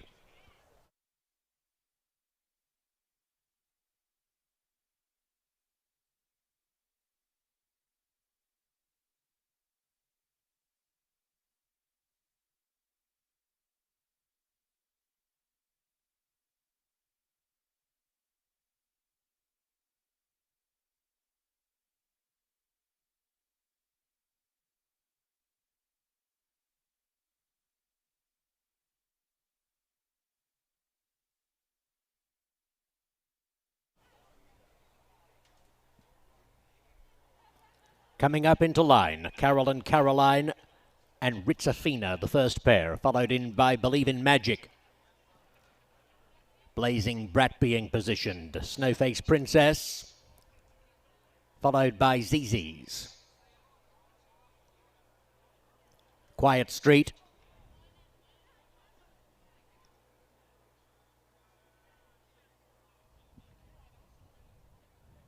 Prowess coming along with Hot and Dangerous. Trading Trouble, drawn one from the outside. Liz's Image, drawing in off the also eligible list, will complete the line. 6.5 furlongs for the 2-year-old fillies in the Untapable Stakes. Ready. Racing. Caroline is away well. So too Believe in Magic, and Blazing Brat is showing plenty of early dazzle. They're followed closely by Snowface Princess, who's tucking in just off the speed. Hot and Dangerous in that group of horses. ZZ's out wide, going up fourth, is going to sit off the pace today, about 2 lengths from the early action. Ritzafina in the centre part of the field, followed by Quiet Street. Trading Trouble is 8 lengths off the lead with a half mile to go. 5 in front of Prowess as they come down toward the 3/8 pole, and back a clear last is Liz's Image. The leader is Caroline and Believe in Magic are sharing the front running duties in the Untapable, and Blazing Brat out wider on the course as a close third, followed by Snowface Princess, and ZZ's on the extreme outside. A 1/4 mile left to go. Believe in Magic, Caroline, followed by Snowface Princess, who's chiming in at the right time. She moves up level with the leaders now. ZZ's is next, followed by Quiet Street getting home in a hurry, and so is Prowess down the extreme outside. Quiet Street goes to a narrow lead from Snowface Princess, and Quiet Street beats Snowface Princess, Believe in Magic. Fourth's either Prowess or Caroline just in advance of ZZ's.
The unofficial winner is 5, Quiet Street.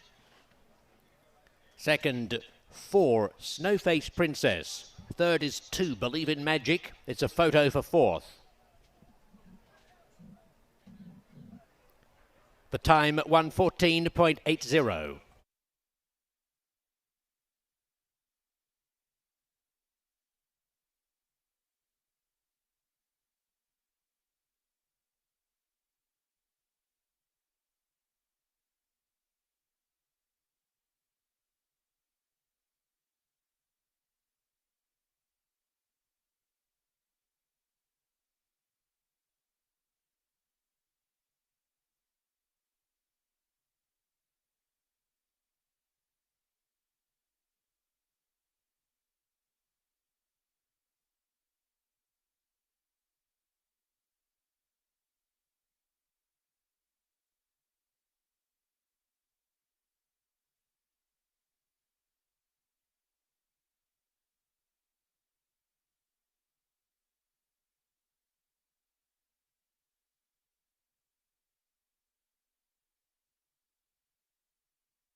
Quiet Street, returning victorious. Confirming number 1 finished 4th. Number 1 for the Superfecta, Carol and Caroline. The Untapable Stakes going to Quiet Street. Bred in Kentucky and raced by Godolphin. She's by Street Boss. From the Tappet Dam, Serene. Trained by Bill Mott, ridden by Junior Alvarado. Godolphin won race 2 today with Infinite Sky. Bill Mott trained the 5th winner of the afternoon at Lal. Godolphin and Mott join forces here to win the $1 million Untapable Stakes with Quiet Street.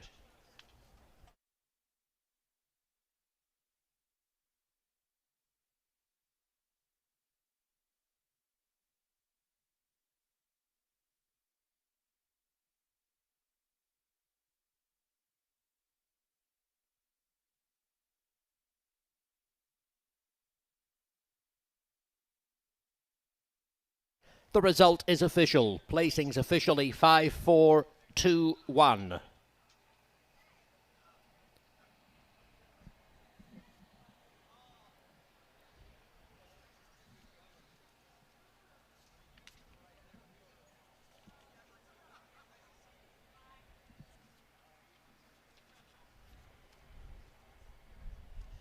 "25 minutes to post for race 11.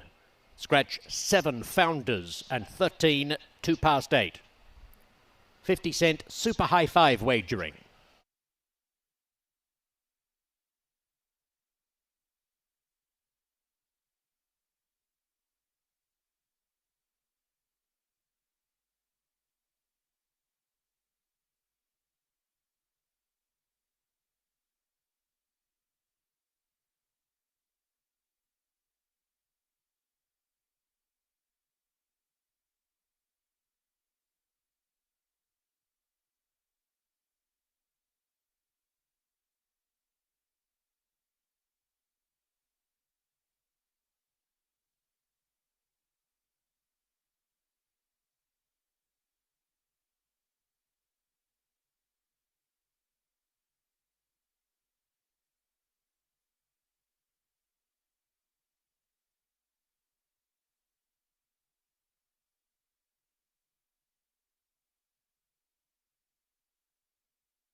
It all comes down to this. Good afternoon, ladies and gentlemen. The moment that defines the year, when the world's most influential buyers gather, and every decision, every bid, every opportunity shapes the future.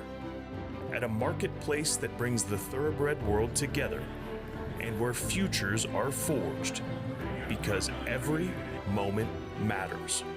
At the World's Yearling Sale, Keeneland, September. Here in Kentucky, our roots run deep as our tradition of leadership in the U.S. Senate, as deep as our love for bourbon. Each release of Kentucky Senator Bourbon honors the senators who served our Commonwealth, distilled with as much character and distinction as the leaders they represent. An authentic blend of our heritage and our golden grain spirit. Just like our great senators, Kentucky Senator Bourbon stands the test of time. Kentucky Senator Bourbon, serving up great Kentucky bourbon with a side of Kentucky history.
Day, and there is only one day left. But just before we dive into the 11th race, one note, many thanks to Damon Thayer and Kentucky Senator Bourbon, our bourbon of the day, and the beautiful bottles that are presented to all our winners. But this one, I'm hoping I can sneak off the desk and take home with me tonight prior to the trip home.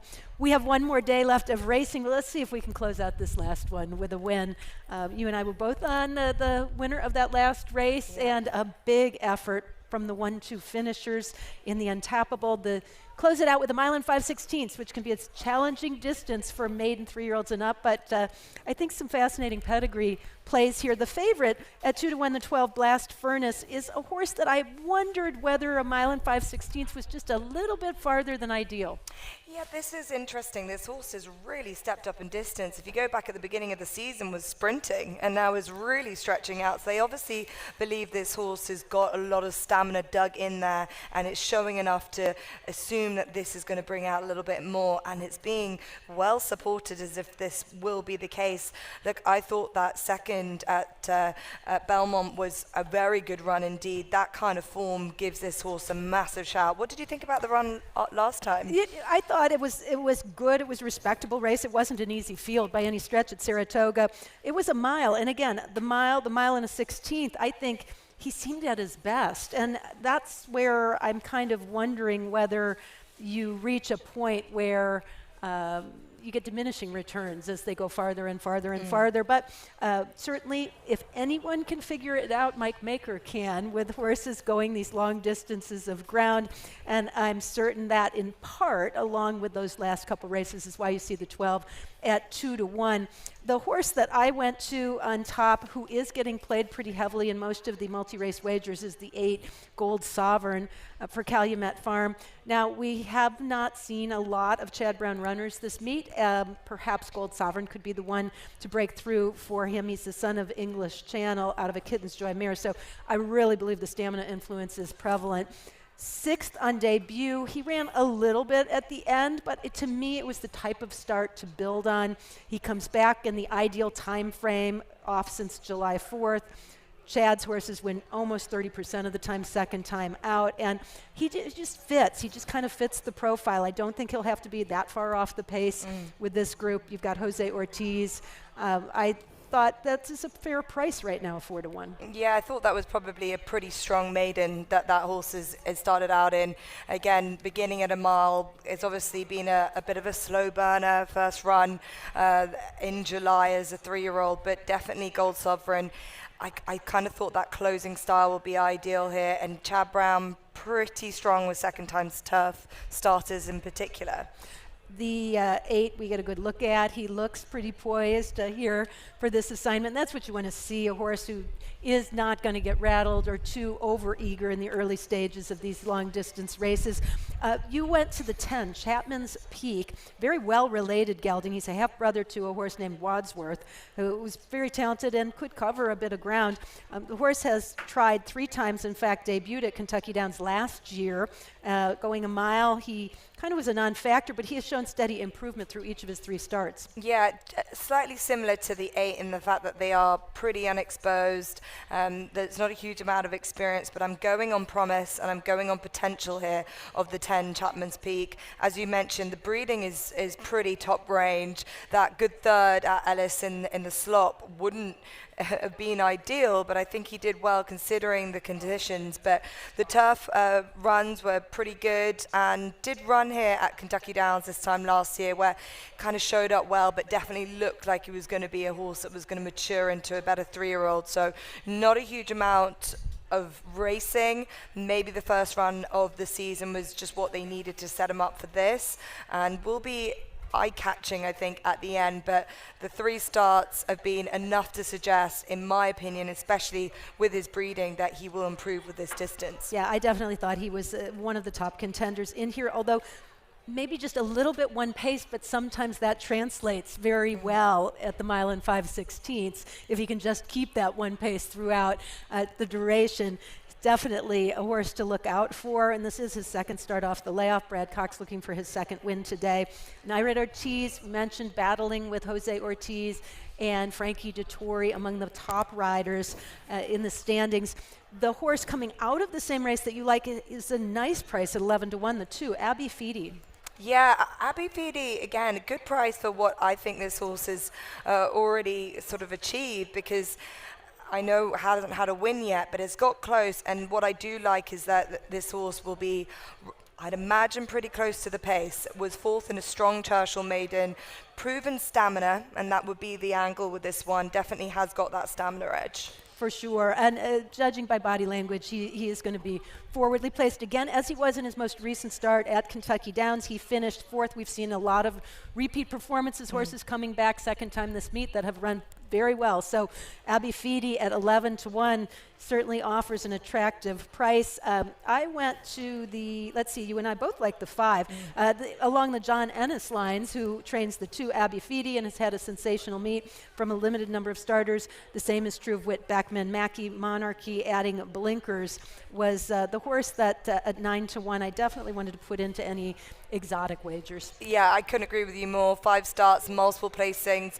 Best figures was the 3rd at Churchill on the 1 mile turf, competitive in a Saratoga turf route, and as you say, as the blinkers could sharpen them up, that one could go off and try and hold all from the front.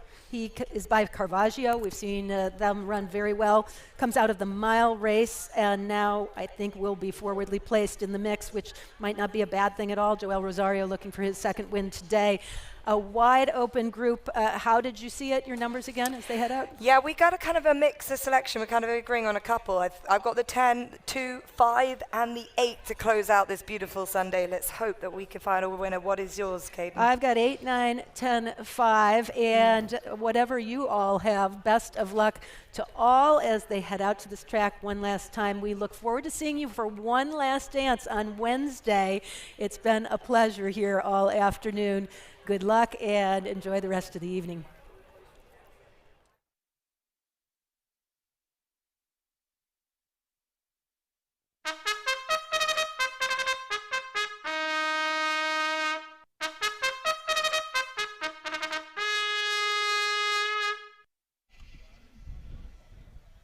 The field is moving on to the course for the 11th race. A mile and 5/16 maiden for 3-year-olds and up. Scratch numbers 7 and 13. 50-cent super high 5 wagering is an option. Post time looms in 9 minutes.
The field is approaching the gate with a minute to post.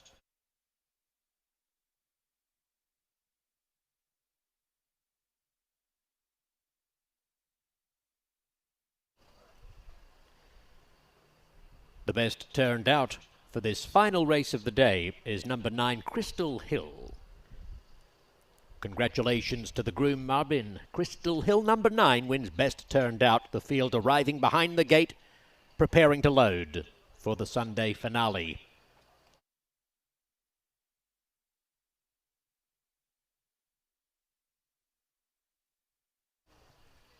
English Rocker and Peak Performer, the first couple, followed in by Abi Fede,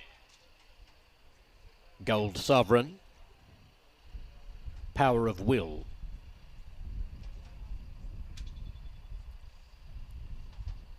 Crystal Hill joining the line. Spy coming up with Chapman's Peak, Monterey. The last couple, Marquis Monarchy and Blast Furnace.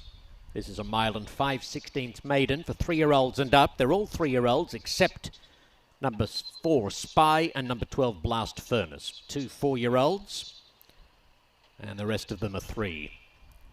Marquis Monarchy, newly blinkered, a little hesitant behind gate 5.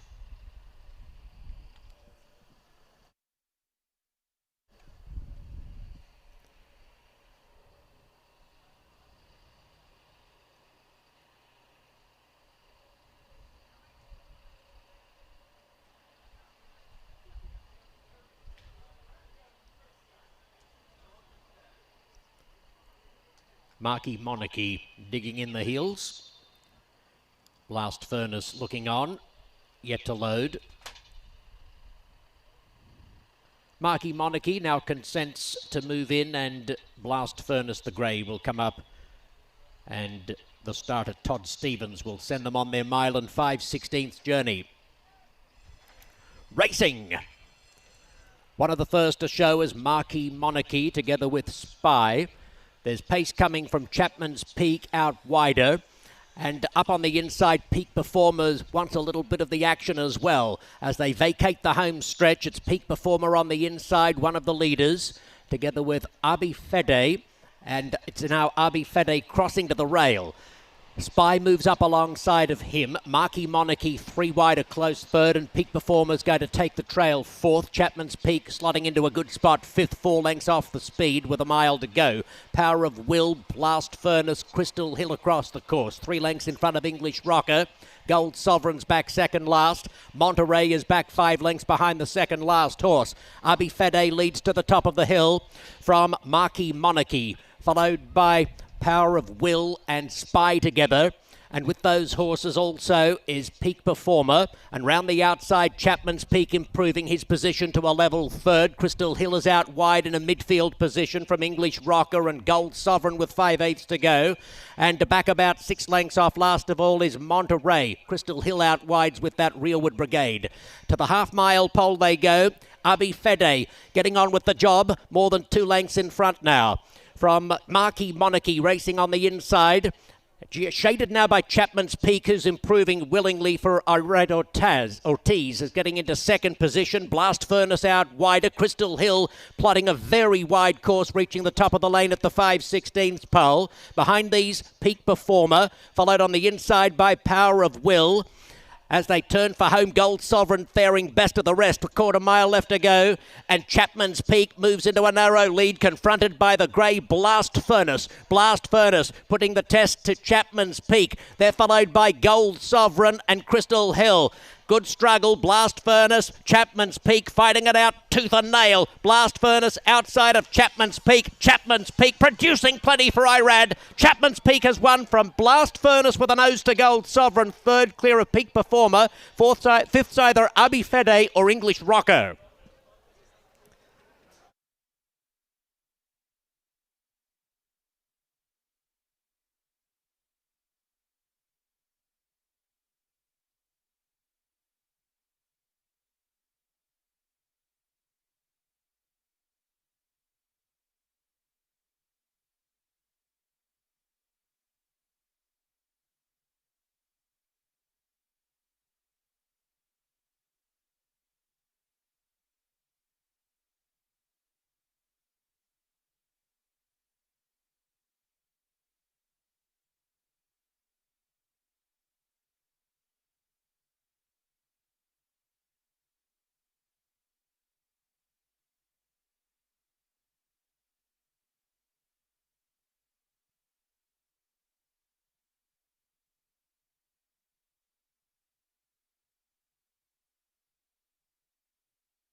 Number 10, Chapman's Peak, is the unofficial winner, clocking 2 minutes, 6.82 seconds.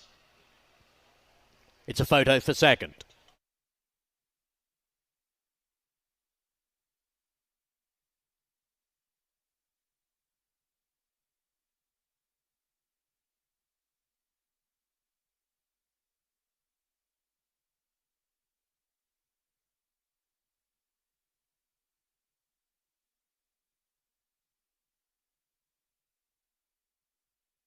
Second, 12, Blast Furnace.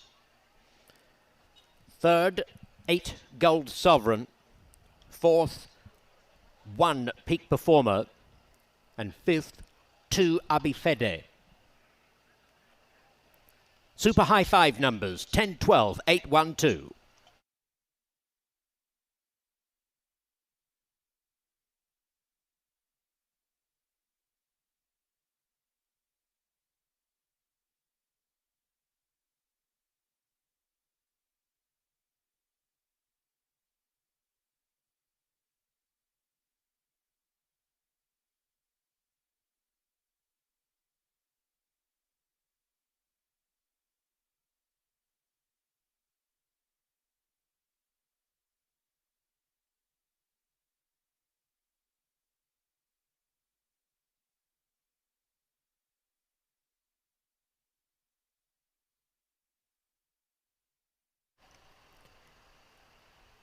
Here comes Chapman's Peak back to the winner's circle. A bay gelding 3 by Quality Road from the Medaglia d'Oro Dam Dickinson.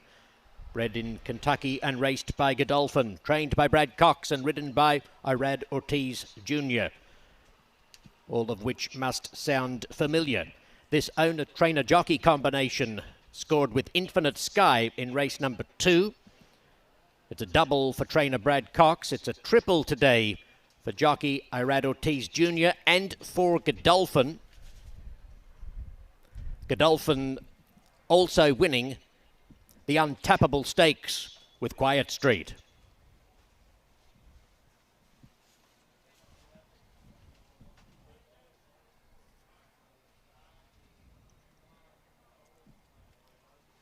Kentucky Downs would like to thank today's sponsors, Global Tote, and our bourbon of the day, Kentucky Senator Bourbon. And after calling 23 races across the weekend, I just might treat myself to one.